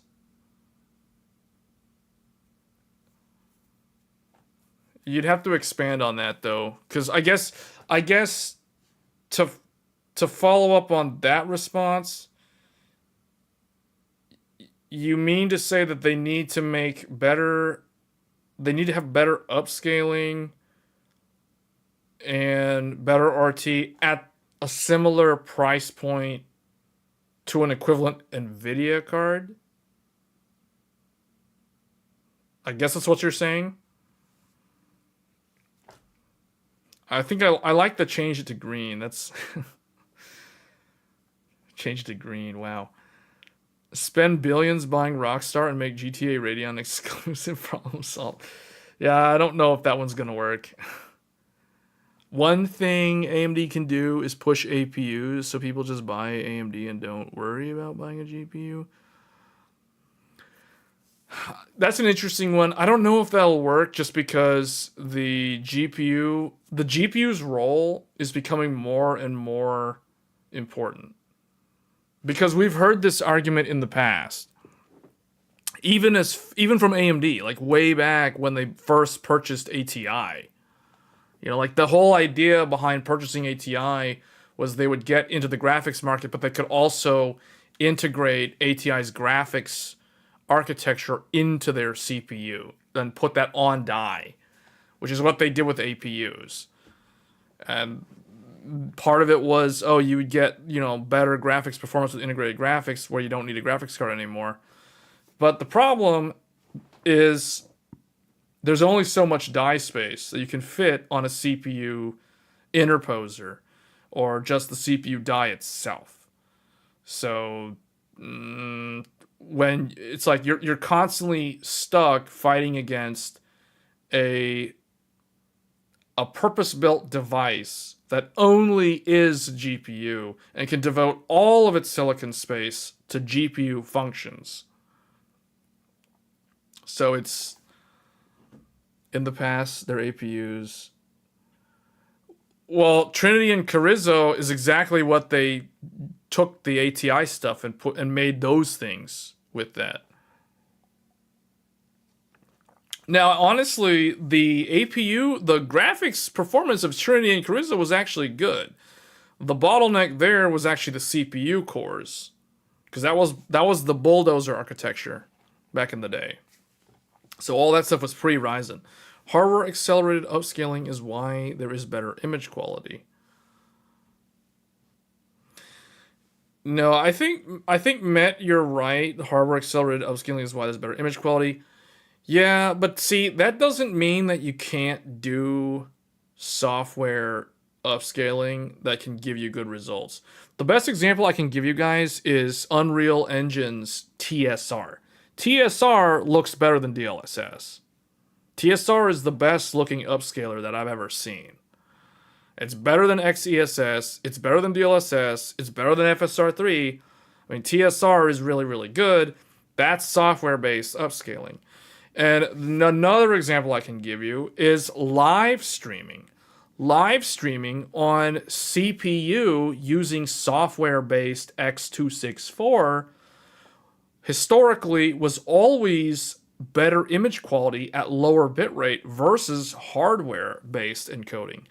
The thing is, hardware based encoding got so much better over a long period of time that it eventually caught up to CPU or software encoding, and now it's on par with it, and in some cases it's more bandwidth efficient than it, with things like HEVC and AV1 as prime examples.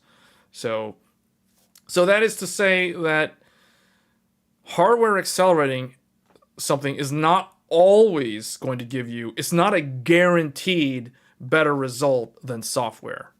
Because there's examples that I can give you where historically where software upscaling or software based encoding at lower bit rates was actually better than hardware.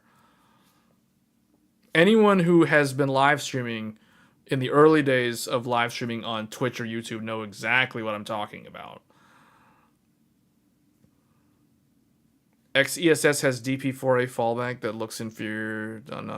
Yeah, but see, that's just another upscaler. So, interesting responses. So, okay. Let me ask a different question. So, they're already doing like way good in this data center. So, let's look at client segment. So, client segment. Now, think of it like this. Let's ask a different question. So those answers are kind of interesting questions. I like the one about changing the color to green. That one's really weird. But I think that's a very standout answer. I would never expect anyone to say that. The fact that you said that is... I'll remember that one. That's probably the only answer that I'll remember. After months of this... Like, months will go by and I'll still remember that answer. And I'll forget like what everyone else said. Because everyone else is saying things that has already been said. You know, like better GPU, better this, better hardware, better ray tracing, etc. All things that naturally happen with the next generation of hardware, right? Like, but changing the branding though, that is interesting because you're affecting the brand image by changing the color to green. That is a fundamental change in terms of how the product will be perceived visually. So, yeah, changing the color to green might be something worth considering. Wow. So now let's ask the same question. If you were the product marketing manager for the Ryzen series, and let's say you already did double revenue year over year, so you're basically, like you probably got decent bonus payout for Q1 versus the previous Q1, and the operating margin was positive versus the previous one a year ago, which was negative. So that's really good. So basically, you're in a good spot as the product marketing manager, part of the Ryzen team. What would you do to further improve the Ryzen brand? Now, keep in mind, the competition here is completely different. So, I don't know if changing the color is necessary. Maybe change the color to blue. I mean, Radeon Pro technically is blue. So it's like the Radeon Pro is already blue. Should Ryzen change to blue or green? So what would the answer be here? Like how to further pull ahead? Although reality is they're not ahead. They may be ahead on merits of having a superior node, superior technology, but they're not ahead in terms of market share and how people perceive the brand. So how would you improve the Ryzen brand?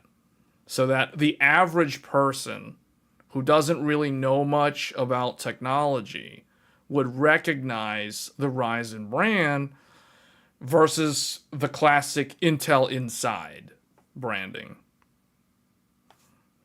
So what would be the approach here, where it's already doing good, whereas the Radeon side was struggling or not doing so great? This one here, it's actually doing good. So how would you further the lead, so to speak? What would be the approach here for the client segment? I would use Intel as examples. We can probably look at Intel again, but I think Intel, they didn't have nice slides, so you would keep adding GPU chiplets to the CPU for mobile and for desktop. And for desktop, keep 8-core gaming CPUs around $300, where Intel can't compete with margins. So basically, try to bleed Intel out, because Intel's a larger company and has more overhead. So you're basically trying to...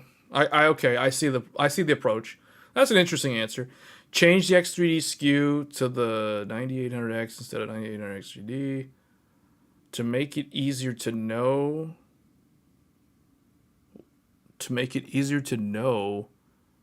If it's faster for gaming, and make the non-X3D SKU. Yeah, but what about...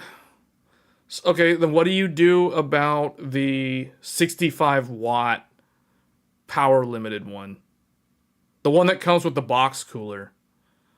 Like, what do you do about the 9800 regular that doesn't have the 170-watt TDP? You know, what do you do then? Because then you'd have to use different numbers, I assume, if you do that. So you're basically saying don't use X3D branding. But don't you think that the X3D brand, that SKU itself, has established itself as being synonymous with being a really good gaming CPU? So if you take that away, then... Because there's a lot of people now that recognize X3D, meaning a gaming CPU.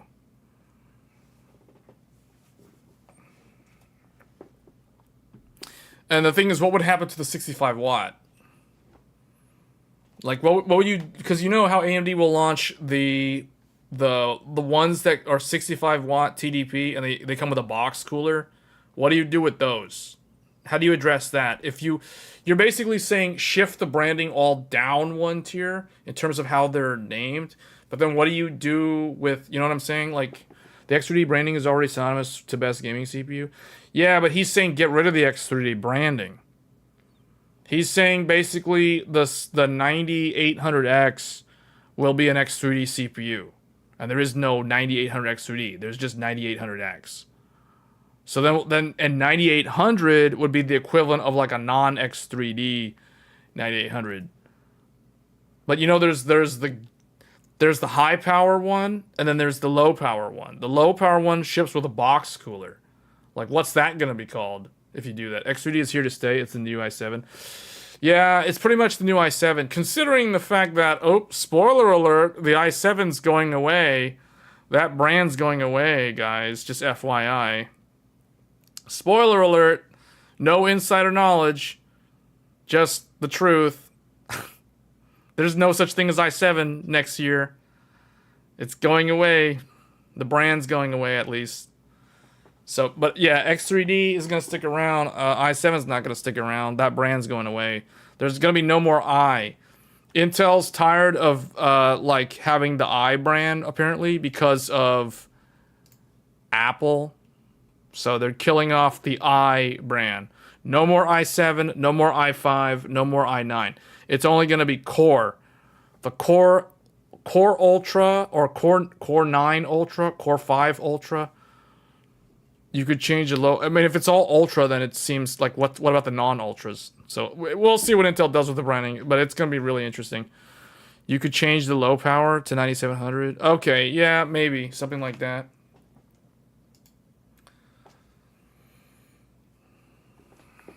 But see, how would that do anything? Like, what I'm asking here is, how would you improve the brand recognition? Like, what's the strategy to improve the public's acknowledgement of the brand? You have no idea what Intel's thinking. The Core Ultra is no bueno.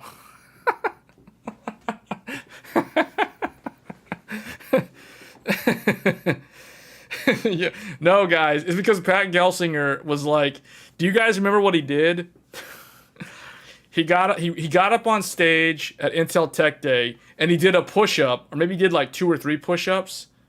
He dropped down, did like a couple of push-ups, and then jumped back up and then started talking about the brand and the foundry business.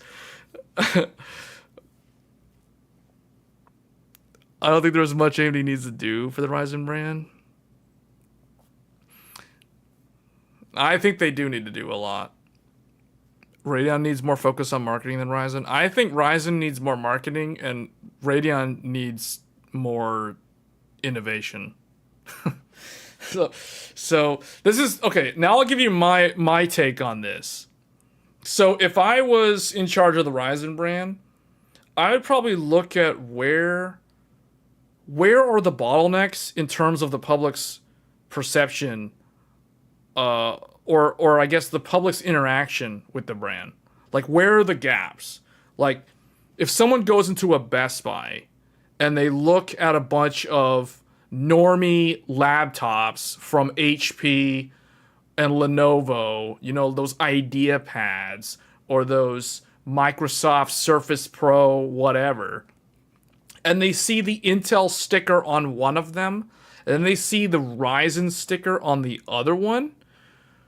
And remember, this is an average person who they don't play video games. They don't play games. They don't build PCs. They don't even know what an RTX 4090 is. If you ask them what an RTX 4090 is, they're going to think you're talking about some experimental prescription drug. Like, they don't know what that is, okay? So think of it like a normal person who doesn't play video games, who doesn't build PCs. They just want to buy a laptop, a 14-inch or a 13-inch laptop, so they can do their YouTube video, watch videos, cat videos, whatever, send emails, blah, blah, blah. Maybe use ChatGPT to help them do their job, whatever it is. If someone goes into a Best Buy or a Micro Center and they see 2 identical HP branded laptops, one has a Ryzen sticker on it, the other one has an Intel Core i7 sticker on it, which one do you think they're going to assume is they're gonna perceive in a positive light? Remember, average girl, guy, doesn't matter. They don't know anything about technology. They just want to buy a laptop, a thin and light. It has no discrete graphics. The salesperson will say, get the Ryzen. Are you sure the salesperson will say, get the Ryzen? Maybe they will. The salesperson, if the salesperson is good, they will probably mention Ryzen because of things like the battery life. And if it's an 8000 series processor, it has the AI NPU in it and all that good stuff. So yeah, you're right. Felipe's right. If the salesperson's nearby and they know what they're talking about, they might recommend the Ryzen product. Marcelo's saying you don't know. If I was the average person, I would just pick the cheapest one, which usually is the AMD variant. That's not always the case anymore, but historically, I guess, yes, it would be. But again, you could see a Ryzen 7 laptop and an Intel Core i5 or a Core i3 laptop. The Intel one's not going to be the cheaper one in that regard. The iGPU is what needs to be advertised for the Ryzen laptops with better power efficiency and better graphics performance. Yeah, that's the thing. That's the thing that... So, okay, so this is getting more to where I think they need to improve. In the consumer space, in the, as the word here says, client segment. So, which basically means laptops and mobile devices. So notice here it says primarily, the good thing here, the positive is primarily driven by AMD Ryzen 8000 series processor sales. Notice that they're not talking about the 7000 series laptops. And that's because the sad truth is, other than the people who know about the 7800X3D, the vast majority of the gamers are still buying Intel Core i5 and i7, and in some cases i9 for a waste of money, but they're buying i9s for gaming PCs.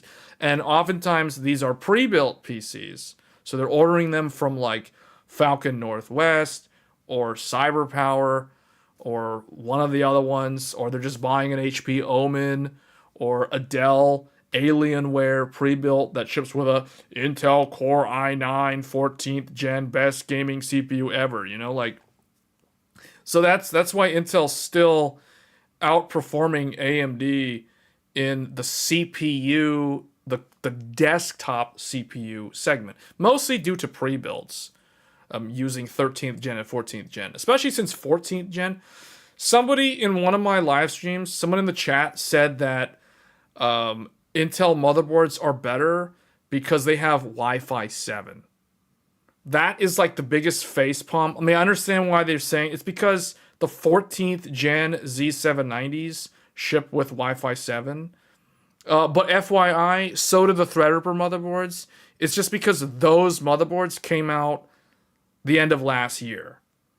And all the X670 and B650 motherboards are still, for the most part, the same chipsets that have been shipping since 2022. So they're like 2 years old now. So that's the reason why 7000 series on desktop it doesn't look as good, even though you have the drop-in upgrade path. And that's the reason why I keep telling people, don't build a PC now. You want to wait until the next generation of chipsets come out for not only AMD, but also Intel. So, but anyway, going back to this, I think the area where they really need to improve and educate salespeople with their partners, so this could be like Best Buy sales associates, Micro Center sales associates, they're the companies that sell the laptops themselves, like Asus, HP, Lenovo, basically all of them, all the system integrators, everyone, they need to emphasize exactly what Met said. They need to emphasize the superior iGPU, the 780M. They need to emphasize the better battery life. And if it's an 8000 series, like an 8040, it has the AI thing, so you can run ChatGPT locally on your laptop or some watered down version of it. And if you want to do that, because everybody's all about AI these days, so I think more of that is what's needed to improve the Ryzen brand. Because the thing is, you have to remember, when some random person walks into a Best Buy or an electronics store and they look at a laptop and it has an Intel sticker on it, the Intel brand is so well recognized that a normal person there's a high probability that the normal random person will recognize, oh, it's that Intel thing. It's those people. It's that company that makes like computer things. It's something to do with computers. They see Ryzen. The average person might even know what that is. You know, like they look at, oh, Ryzen. It's like, okay, it sounds cool. Like, what is that? Is that like a webcam feature, or is that like a, you know, what does that mean? You know, like, what is this Ryzen 5? What is this Ryzen 7? What's this Ryzen Pro? You know, like, what is that? You know, so the branding on like the AI piece of it, those things, like that's what they need to do. All your friends have Ryzen. Yeah, pretty much a lot of the people that I know also have Ryzen. But again, we're talking about the average random individual in a large sample of people. You just pick one person out at random. The likelihood that they'll understand and recognize the Ryzen brand, it's not as likely that they'll know about it versus if they recognize the Intel brand. So that is where AMD really needs to focus on building up that brand image in the public, especially on the CPU side, because right now AMD is just straight up better than Intel. Like the only people who would argue against that are like fanboys who are defending Intel because AMD's better on battery life. AMD has that AI processor that's even, no matter what your viewpoint on AI is, whether you think it's a marketing gimmick or a fad or whatever, it's not going away. It's being integrated into the hardware now at the CPU level. And the operating system, Windows, is going to start leveraging that hardware. So it's becoming a permanent thing. So leverage that, use that as a selling point, and kind of push that story, because I think that they have an advantage here. They have this window of opportunity to really dig in and basically build up the Ryzen brand. That's what they need to do because they're stronger. They're objectively stronger than their competition at this moment in time, especially as soon as Zen 5 comes out. Like that window where Zen 5 is just kind of uncontested and all the other CPUs are last gen hardware. That is like a moment in time where they can really focus on running away with this. How Windows is going to use it, more targeted ads. Yeah, things like that, but also like caching your data in RAM ahead of time based off of your usage habits. Like if you're going, like for example, if you log in and do your dailies, and I'm not talking about like video gaming. I'm talking about like you log in and access YouTube or whatever at certain times. It'll basically queue some of that up, possibly. So stuff like that. So you don't have to like manually go through all the motions of going to the website, blah, blah, blah, etc. So those are the sort of things that AI can do. Just kind of speed things up, subtle things like that. And then there's more things too. Obviously the LLM text-to-speech interactions and that sort of thing with the chat bots being built in to Windows. They'll leverage the NPUs. So yeah, that's basically what it is, or what Windows will do with it. The targeting ad thing's most likely that'll also play into it, although they kind of already have that even without AI. So I don't know if AI is really going to change that in any meaningful way. But yeah, Ryzen right now is in a good spot. So when you're in a good spot, you want to further your lead. You don't want to give up that opportunity. So I honestly feel like AMD could do more to improve the Ryzen brand than the Radeon brand. The Radeon brand is just, I don't know, it just feels like it's just really tough. It's just really tough. And the story here, the challenges here run way more deep. Like if you were the product manager of the Radeon brand, oh man, your job is significantly harder than if you're on the Ryzen side. Like, I mean, and that's a no-brainer, right? Like if your competition is weak and you're strong, your life is easier. If your competition is strong and your brand is struggling, your life is hard. And that's just how it is. It's easier to change CPU than changing... Wait, what? Ryzen only is winning because of long-term motherboard support. No, I wouldn't say that's not true. You're thinking of one aspect of Ryzen. You're not thinking of mobile and all the other things. The things that people actually look at. People aren't buying Ryzen just because of the CPU socket. That's not the reason. Why would people buy Intel if they have to change the socket every 2 years? Like, that's a selling point. Like, that's a positive aspect of Ryzen, specifically on desktop.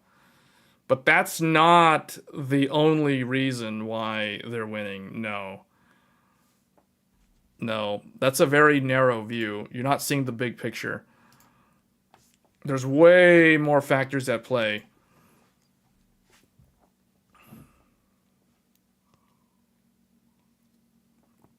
But I agree with you. It's definitely easier to change the CPU than changing the motherboard and CPU.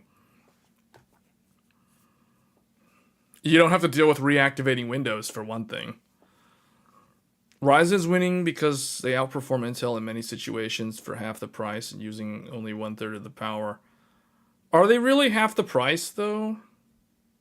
See, I would argue that Ryzen is actually more expensive than Intel per core. Ryzen per core is more expensive than Intel. So, because Ryzen is actually in kind of a dominant position, they're actually the more pricier brand. Like, the best example I give you, like 14900K is cheaper than 7950X3D. But 7950X3D is definitely a better product. It's a better user experience.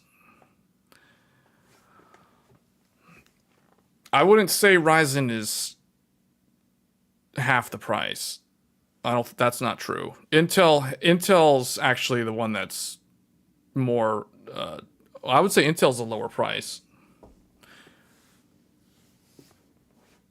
All cables are plugged in motherboard. You know that, right? What people? Oh yeah. Intel let AMD get all the console business is strange. Well, Intel's not really set up to do that though, Royal. Like the thing is AMD has an entire business unit that can do semi-custom. It's not that Intel can't do that. Intel doesn't focus in that area. Like Intel sells a lot of networking equipment. So like network interface cards for servers, server blades, also motherboards, networking chipsets, Thunderbolt chipsets, a lot of that stuff. So it's not like Intel doesn't do embedded or semi-custom. It's just like they don't prioritize it. Like people failed at plugging NVIDIA card PCIe cables and burned the GPU. Was that really because they were plugging the cable in wrong, though?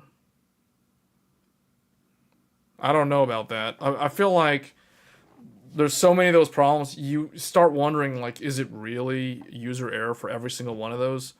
Because there's a lot of those cables melting.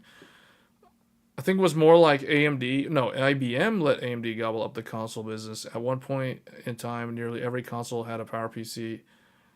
Yeah. Yeah, Marcelo, you're right. IBM, yeah. Intel wasn't even on the map, guys. Intel wasn't even going to do that. Like I said, it's not their priority. It's something that they didn't look at. So you have to think about, like, what are your strengths and weaknesses as a company. So this is really weird that we're talking about this because I don't normally talk about this. What we're talking about here, for those that are curious, what you would classify this discussion point, this is known as business development. We are talking about business development. We are not talking about gaming. We're not talking about technology, although this is somewhat related to technology. It's kind of adjacent to technology. But what we're really talking about here is business development. How do you grow your business? How do you improve your brand? How do you improve how your brand is perceived by the general public, the average consumer? Like, how do you do that? Easier said than done. But I do think, like, with this sort of performance, AMD really, really needs to get the Ryzen brand, like, on a whole nother level in terms of how it's perceived. Because with Intel in the spot that they're in right now is the time to take advantage of that. If your competitor is having their own internal struggles and issues, you want to just pull ahead of them. Like, if you're in a race, you're in a drag race, like your competitor is having some issue upshifting on their transmission. No, you're just going to, like, go all out and just, like, pull away from them and just run away with it. Like, you're not going to just, like, hey, man, I'll let you catch up to me. No, that's not how it works. So this is the sort of thing though, like this is good because if we look at oh, I got rid of the actually here we go. Intel right here. Intel did 1 billion more in revenue, but that's like not split up. So here it is. So where's Q1 actual? Q1 Q23. So Intel did good in client computing. See, AMD did good in client computing too. Intel did bad in, what is this? Network. They did worse in network and edge. And they did worse in data center and AI. So, see, so what this tells me is Intel is losing to Epic. Epic is just straight up like doing really, really good. Intel is struggling in data center. But in compute, in client, this is basically, this first one is your Intel i5, i7, i9. This is still doing good. Despite what everybody says, 14th gen is a dumpster fire. It's unstable. Only 20% of them work properly. You know, despite all of that, they still did really well. This is what I mean. The reason why Intel's doing so well in client computing, despite having an inferior product, is because AMD's not capitalizing on their advantages in a meaningful way that has impact in the public's eye. This is the exact same thing that happened like 20 years ago with AMD 64 versus the Pentium 4. If you guys remember Intel Inside, dude, you're getting a Dell. It's got Intel Inside, Pentium 4. Those commercials. Pentium 4 was so bad compared to AMD Athlon 64 that was an opportunity where AMD could literally just run away and just pull way ahead of Intel during those days. But obviously there was the whole like deals with Intel trying to suppress AMD. You know, we all know about that going on with the whole like paying off the system integrators and the AIBs to basically push Intel despite being an inferior product. You know, there was a whole legal court case about that, and AMD won a whole bunch of money from Intel after the fact, years later. But besides that, in that era of AMD 64 versus Pentium 4, all the salespeople actually did recommend AMD. Like, they all recommend AMD. You go to Fry's Electronics back in the day, all the salespeople were selling AMD 64. You go to Best Buy, AMD 64. Now, Best Buy was more of a normie environment, so you would still see a lot of Pentium 4 being pushed. But a lot of the salespeople understood that Athlon 64 was the way to go. Circuit City, you know, yeah, Athlon 64. Anybody who was wanting to play World of Warcraft, they were building an AMD Athlon 64 based CPU setup. So, yeah, it's the same sort of thing right now where AMD, like they are superior in energy efficiency at a given wattage because, you know, as we're seeing now, you got to run the Intel CPUs basically power limited if you want them to guarantee stability.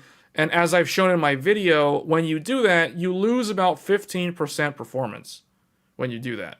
Now, what I'm going to do, guys, I will probably make a benchmark video for gaming showing Intel CPU with the new Intel official spec.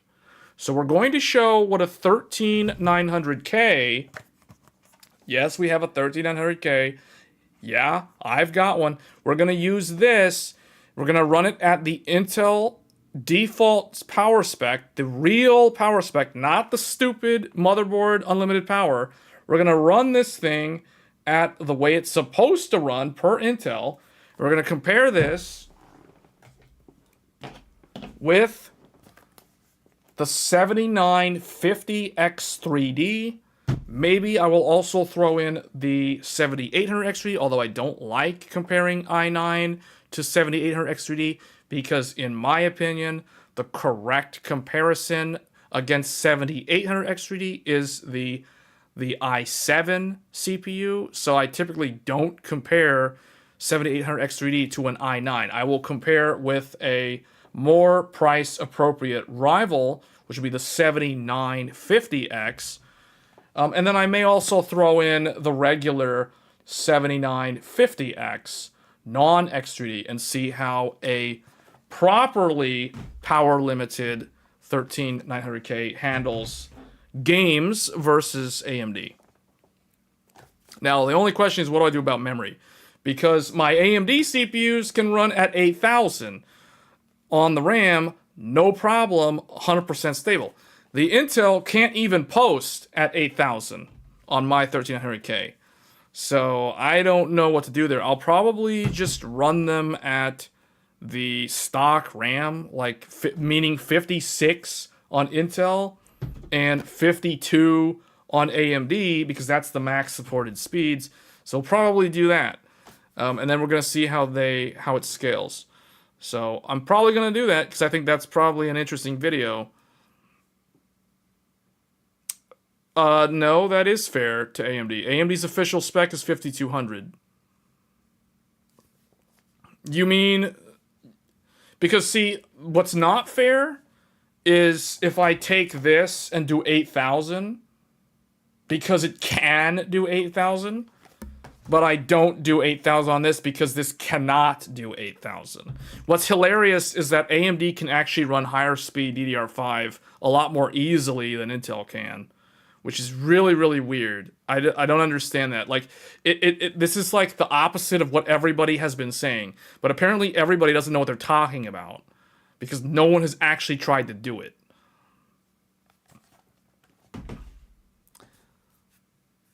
I can already see people complaining that you didn't run the AMD one at 8000. Well, I won't even mention 8000. I've already done a video showing that. I mean, I was thinking...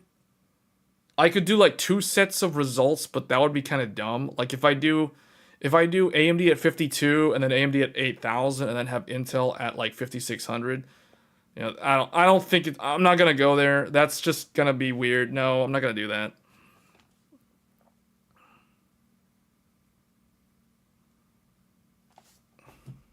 Yeah, but nobody knows that. Like, think about it. How many people know? How many random gamers know that you can literally just buy an 8000 kit, plug it into your random motherboard with this CPU, and it just straight up works? You know, like... And even... I'm oversimplifying it. It's not that easy. Like, you have to have a decent motherboard. I would say, like, anything that's like $200 and up will work. Now, I haven't tested any sub $200 motherboard, but what I have tested, I've tested 3 motherboards. I've tested 4 motherboards. 1 Intel, 3 AMD. All 3 AMD work. The 1 Intel one doesn't work.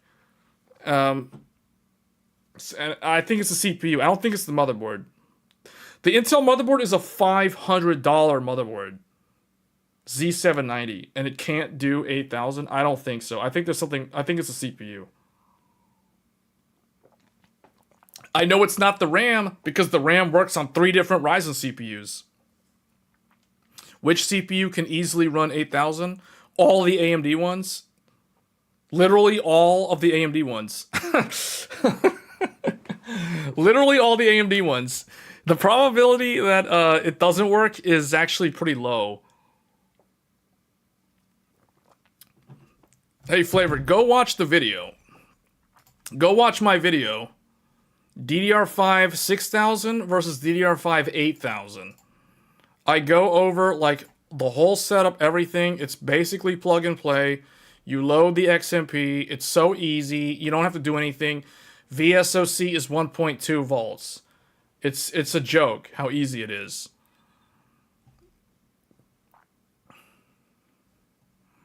So yeah.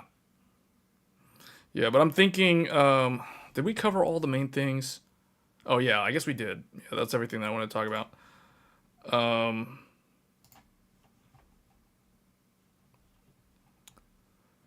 Yeah, this was easy. This is it. Easy mode. Works on AMD, doesn't work on Intel. I don't know, man. Someone said in the chat you have to use a 2-DIMM motherboard if you want it to work on Intel. That sounds so dumb. That's the dumbest thing I've heard all day. Like, if you have to waste $600 on a 2-DIMM scrawny ITX motherboard or MATX motherboard from Asus just to get 8,000 to work, when I can literally get 8,000 working on any one of my Zen 4 CPUs, on any one of my random like $200 motherboards that have 4 sticks or 4 DIMM slots on them, and the 2 sticks work out of the box. Like, that's weird, man. That's so weird. The thing that I'll say about DDR5 is 8,000 is now part of JEDEC. So, just FYI. Actually, there's an article. I should probably bring that up. DDR5 8000 now part of JEDEC. Let me see. Yeah, AnandTech has an article on it. So check this out. JEDEC extends DDR5 specification up to 8,800 megatransfers. Adds anti-row hammer features. I don't know what that is. But anyway, there we go. There's the magic memory. Check it out. Here it is, guys. There it is. Check this out. Now, these are some loose timings. But keep in mind, these are JEDEC. So I'm running mine at 8000 CL40. And it works. But yeah, so that's what I'm saying. Like, we don't know what's going to happen with Zen 5. Like, somebody, I think there was a comment in the chat earlier.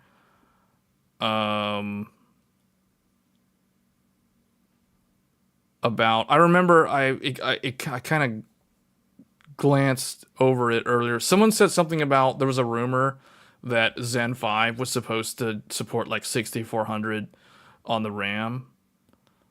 I can't remember when that comment was posted, but someone was saying like 6400. I don't know if that's true. I don't think that's going to be true. If anything, I think Zen 5 might say the official max speed is 5600. So it'll basically be the same as what you see listed on 13th gen Intel. But that means that, I mean, if you can already do 8000 on any random 4-stick motherboard on AMD, like with Zen 4, when the max support is 52, that basically means that if the max is 56, the maximum will probably be like 8800 or maybe 9600, because depending on what happens with F-clock, your maximum target speed for memory might change. Like, as far as I'm concerned, the target numbers for AMD, the speeds that you should focus on are only 2 speeds. You can ignore everything else unless you want to run at stock. If you want to run at stock and you're on like a 7000 series Ryzen, 5200 is the stock number for 2 sticks of memory. For 4 sticks of memory, 3600 is a stock. But no one does that. So what I will tell you guys, if you're running 4 sticks of like 128 gigs or more, 4800 is just straight up easy. Like, you just want it to work and you don't want to tweak a bunch of settings and do a bunch of memory testing and stability testing, and you want to run 128 gigs of memory, all you do, let it post, it'll come up at 36, go into the BIOS, set 4800, save and exit, and it'll train to 4800 and it'll work at 4800. So that's the easy mode for like 192 gigs of RAM without doing anything. Just set 4800 and forget about it. But if you're doing 2 sticks, stock, 5200. If you want to do 2 sticks optimized, 6000. If you want to do 2 sticks full throughput, 8000.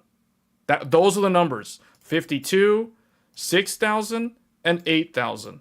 That's all that matters if you're on Ryzen. None of these numbers in the middle, maybe 64 or 62. If you can get 64 will work no problem with Gear 2. Just saying. Like, that'll work. But if you just want that Gear 1, 6,000 is the set it and forget it.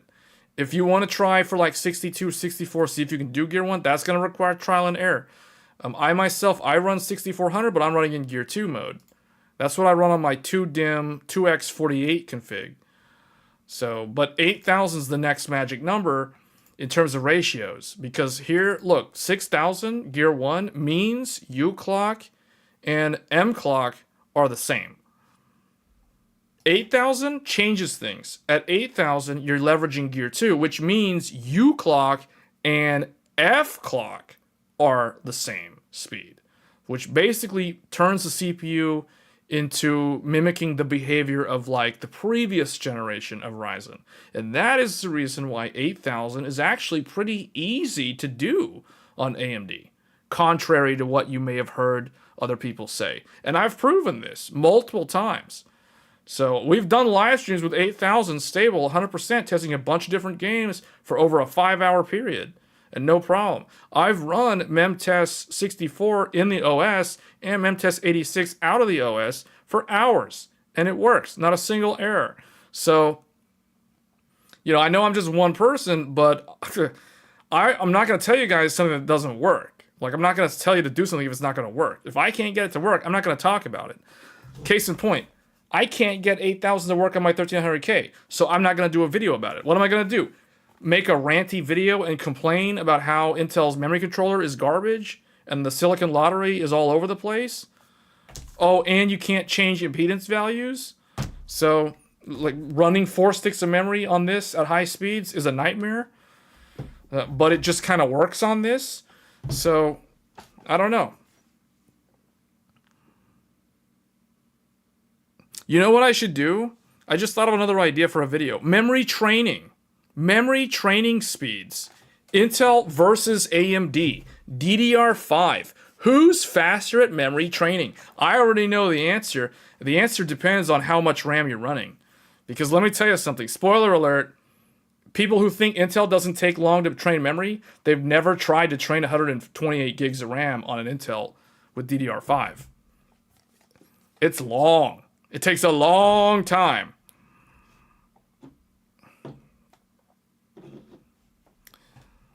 So, I could probably make that video and we'll see what it shows. I think there'll be some very surprising results.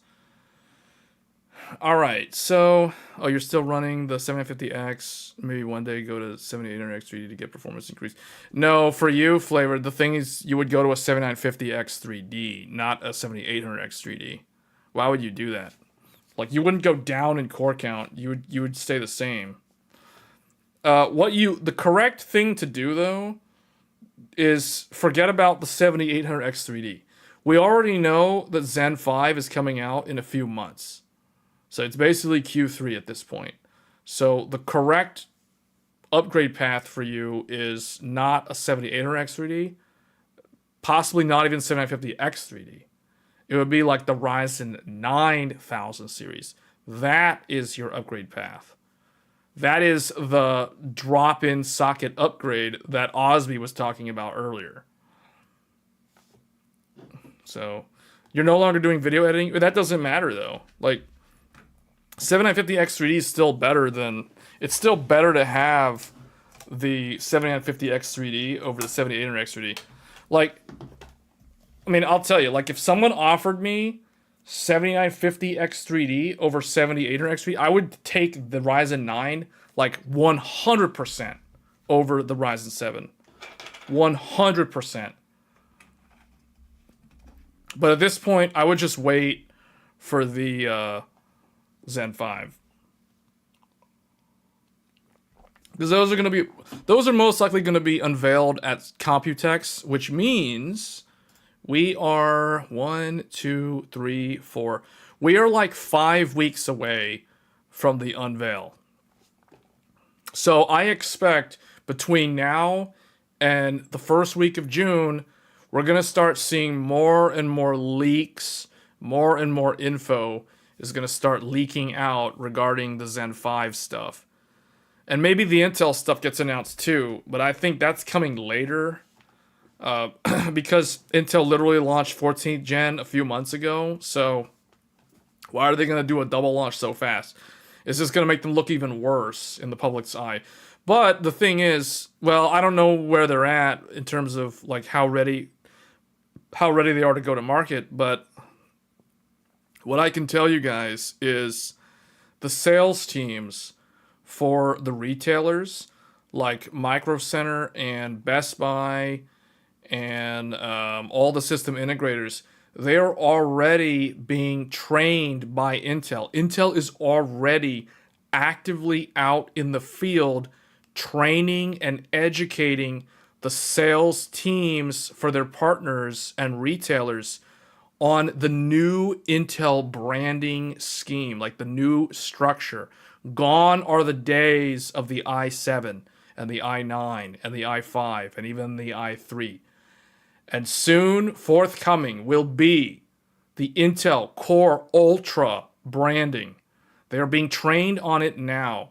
So, which means we will see new Intel platforms later this year.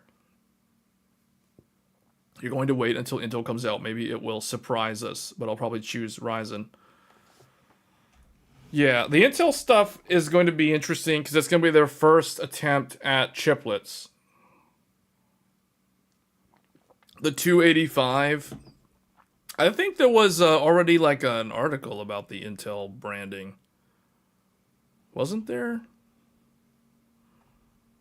I thought I saw one.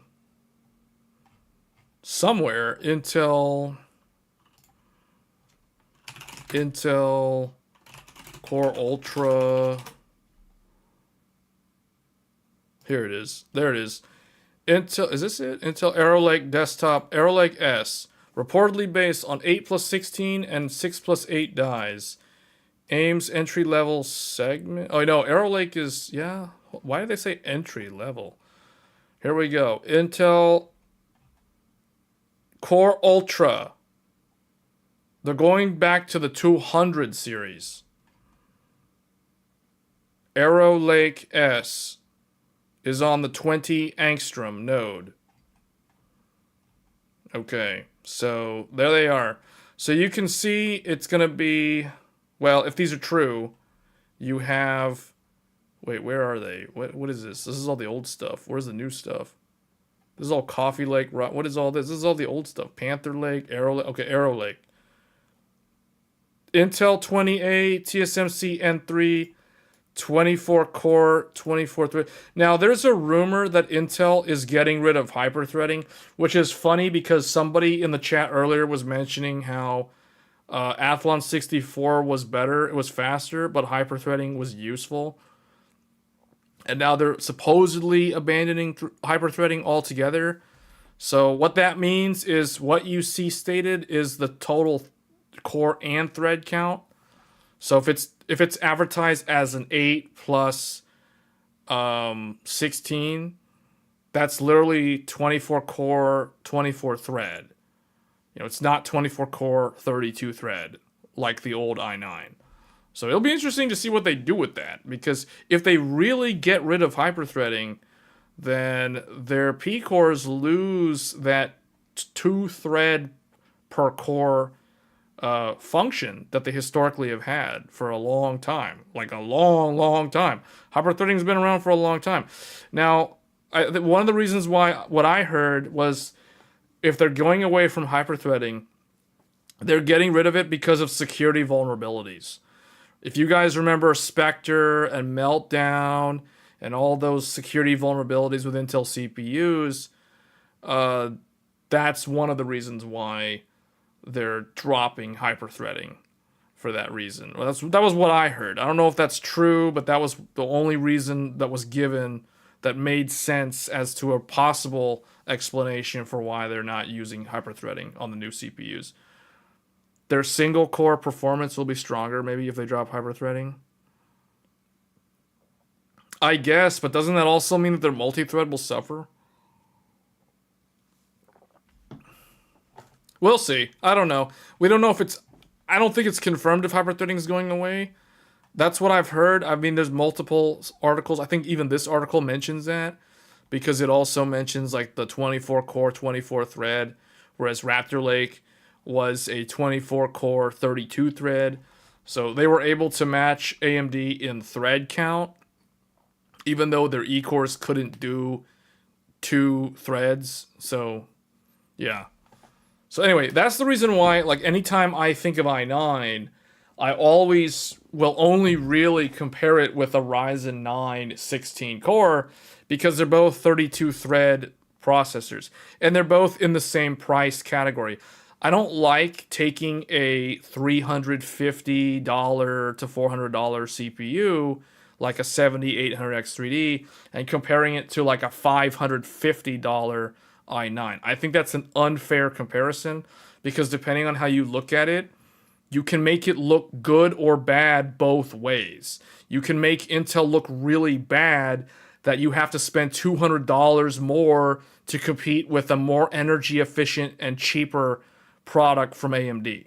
Or you can make the AMD one look bad because you're comparing a lower core, lower thread to a higher core, higher thread, which is also $200 more, and show that the multi-threading performance doesn't match. That's the reason why I don't compare i9 and like Ryzen 7, because to me it's kind of a stupid comparison. It's like if somebody went and compared like a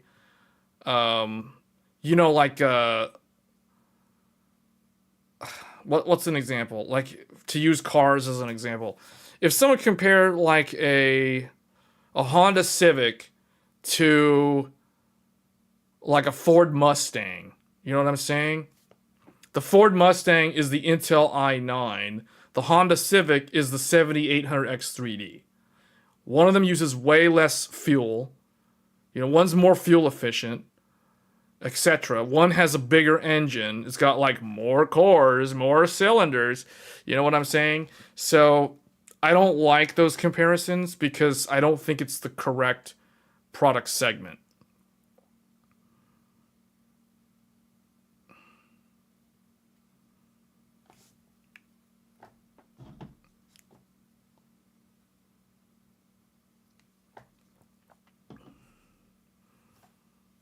Aren't we about a year away before we see Zen 5 X3D? I don't know. I think we're less than a year.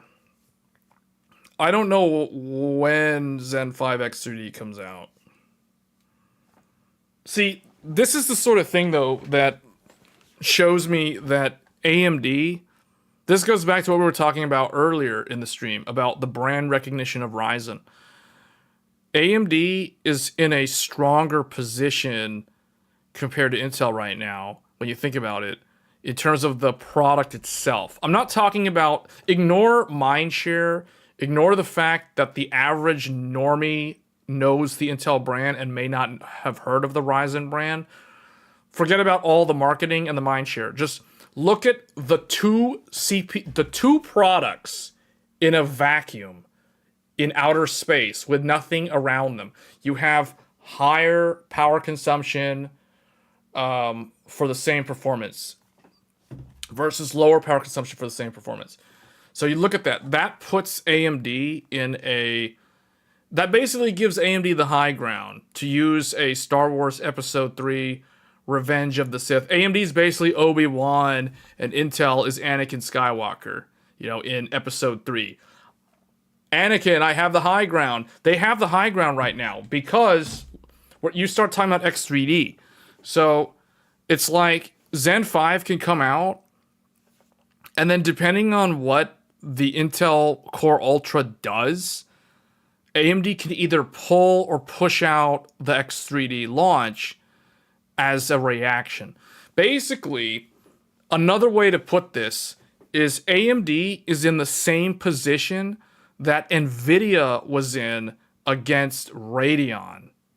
Intel is basically Radeon, and Ryzen is basically GeForce from the year 2013. What do I mean by that? I mean to say that Zen 5 could basically launch like a 780, a GTX 780, and take the performance crown in all aspects. in single thread, in multi-thread, in gaming, in productivity. They can beat Intel in everything, in energy efficiency, basically a clear win against 14th gen.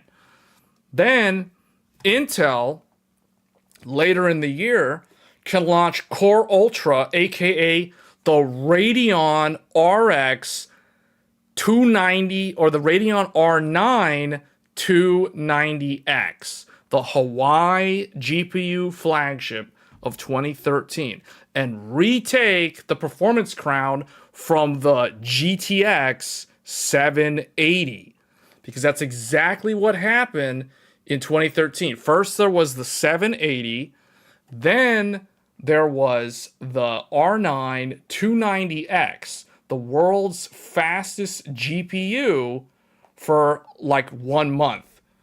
Then, you know what happened? We all know what happened after that. 780 Ti. The NVIDIA countered back with the GTX 780 Ti. So the same thing could play out here. It's just different companies in the same position that those companies were in a decade ago. So more than a decade ago at this point. So see what I'm saying? So AMD has the high ground in the same way that GeForce had the high ground against Radeon all those years ago.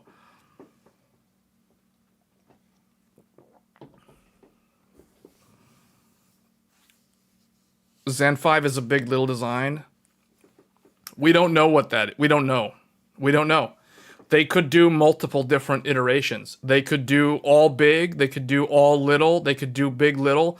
And when you say big little, you're talking about the Zen 5C.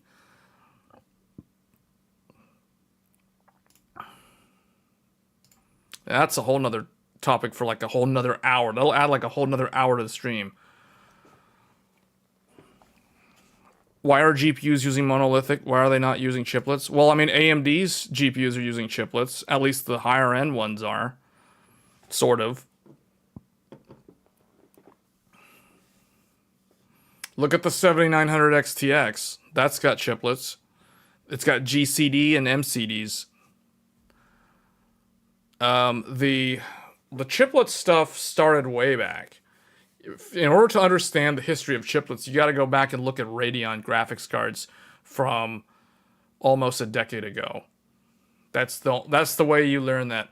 First, there was... I guess we're going to delete all this stuff. What do I delete? This or this? I guess we'll delete this. Well, let's delete this. Well, let's delete all of this.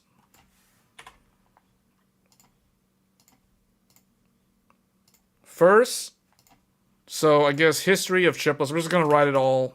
History of chiplets. I mean, first there was the R9 Fury X. R9, was it R9 Fury X? Fury X and R9 Fury.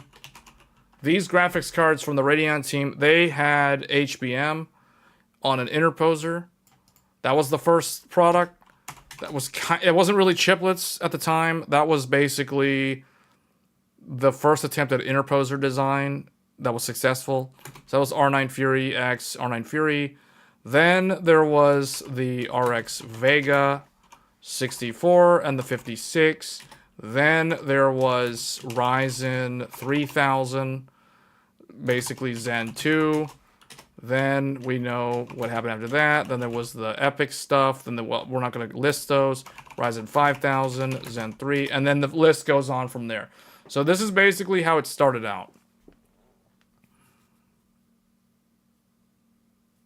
Yeah, everybody's going to at least use chiplets in some degree for scalability reasons. Because from a cost standpoint, it's... Because think about it, like... If you want to make a processor, okay, if you want to make something with silicon, the yields, the bigger your chip, the more likely that a defect will happen.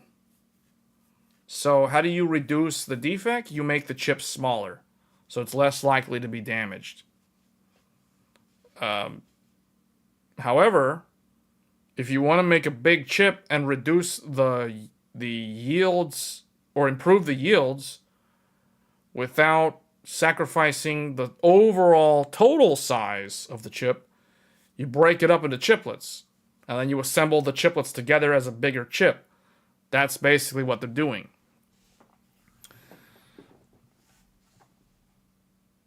So, but anyway, that was the history of the chiplets. It all started with the interposer. First, it was figuring out the interposer, how to link memory in close proximity, in this case HBM, to the graphics cores. They did the second generation with Vega. Then they started doing that in the CPU space, and it just went on from there. And then now everybody else is doing it. Now, I mean, NVIDIA also did interposer with HBM. So NVIDIA knows how to do this stuff too. In fact, they've been doing this in the enterprise market, the data center market, for a while. Intel's the one that's kind of new to chiplet. Like, they're the ones that are the newest one to chiplets. Although NVIDIA hasn't done, like, true chiplets, NVIDIA has done interposer designs in their GPUs like these. So... Okay, that's pretty much probably going to be it for this stream. I mean, if we're going to talk about CPUs, we could probably be here for a whole nother hour. The M1 Ultra is not chiplets. I don't know. I think it's monolithic. If I had to guess, I would say it's monolithic, although I'm not 100% sure. Every silicon has an error rate. Is Intel not the first one who used chiplets? Intel has not done chiplets until now. Intel's the last one to do chiplets.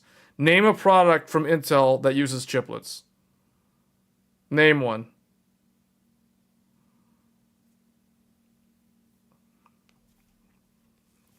Exactly, there isn't one. Okay, until later this year. So, yeah, so we talked about a bunch of stuff that you probably have not heard anyone else ever talk about when it comes to DDR5 overclocking. Mainly the on-die termination stuff, the resistors, the RZQ value, and those things. I think that's kind of new, that a lot of people didn't know about, but it's been around for a long time. So that's electronic circuits. This stream is really weird. We talked about business development strategies, electronic circuits, and the financials of different semiconductor companies. The big leaders in AI. That's weird. Really, really weird, man.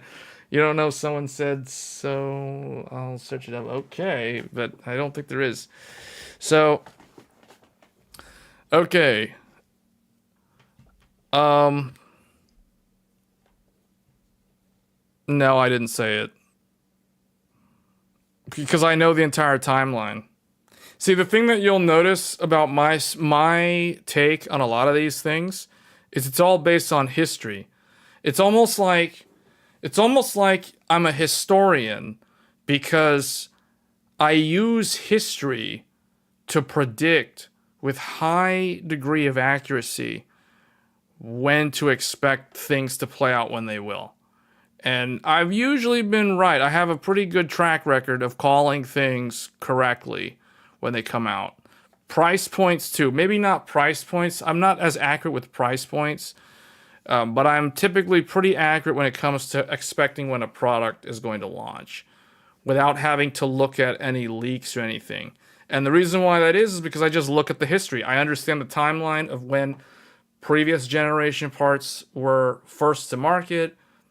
What does that trend look like? What is the slack in terms of the critical path? Like, was there delays historically? What was the reason? Was there a double launch, 2 generations in a single year, or a 12-month period, or I guess an 18-month period? So, yes, but that doesn't change the fact that it's chiplet-based semiconductor design. So that's typically how we do these live streams. So if you guys like the technology stuff, the Thursday live stream, the one we're doing now, is where all the action is.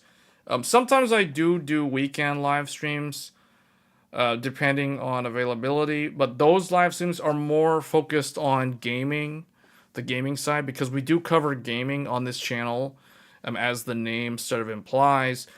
But we definitely focus more on the technology side, way more in depth than the gaming side. Although I have been considering doing content similar to Digital Foundry, although I don't know if I should do that, because that what I've learned is that, once you build an audience for one thing, in this case semiconductor companies like AMD and Intel, you basically stick with that and you don't really deviate from that. But yeah, sometimes we'll do live streams featuring different games on the channel. Like recently I've been streaming on the weekend Stellar Blade. That's a new game that came out. It's a pretty good one. And then before that we were doing Dragon's Dogma 2.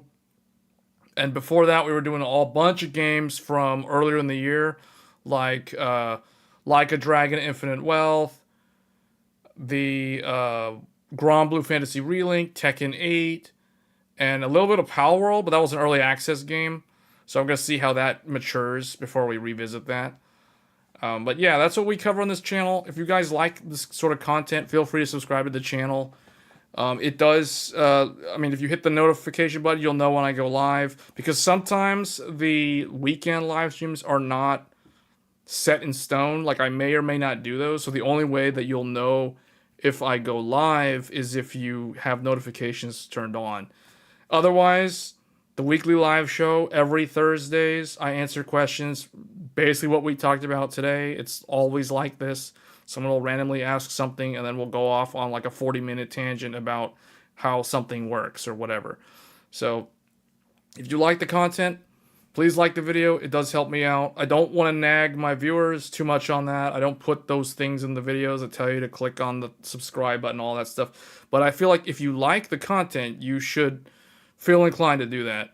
But it does help me out, so I would appreciate it. And that being said, I'm going to go ahead and get on out of here. Thanks again all for watching, and I will catch you guys next Thursday on the next episode of This Week in Tech. Until then, take care, and I'll see you next time. Thanks.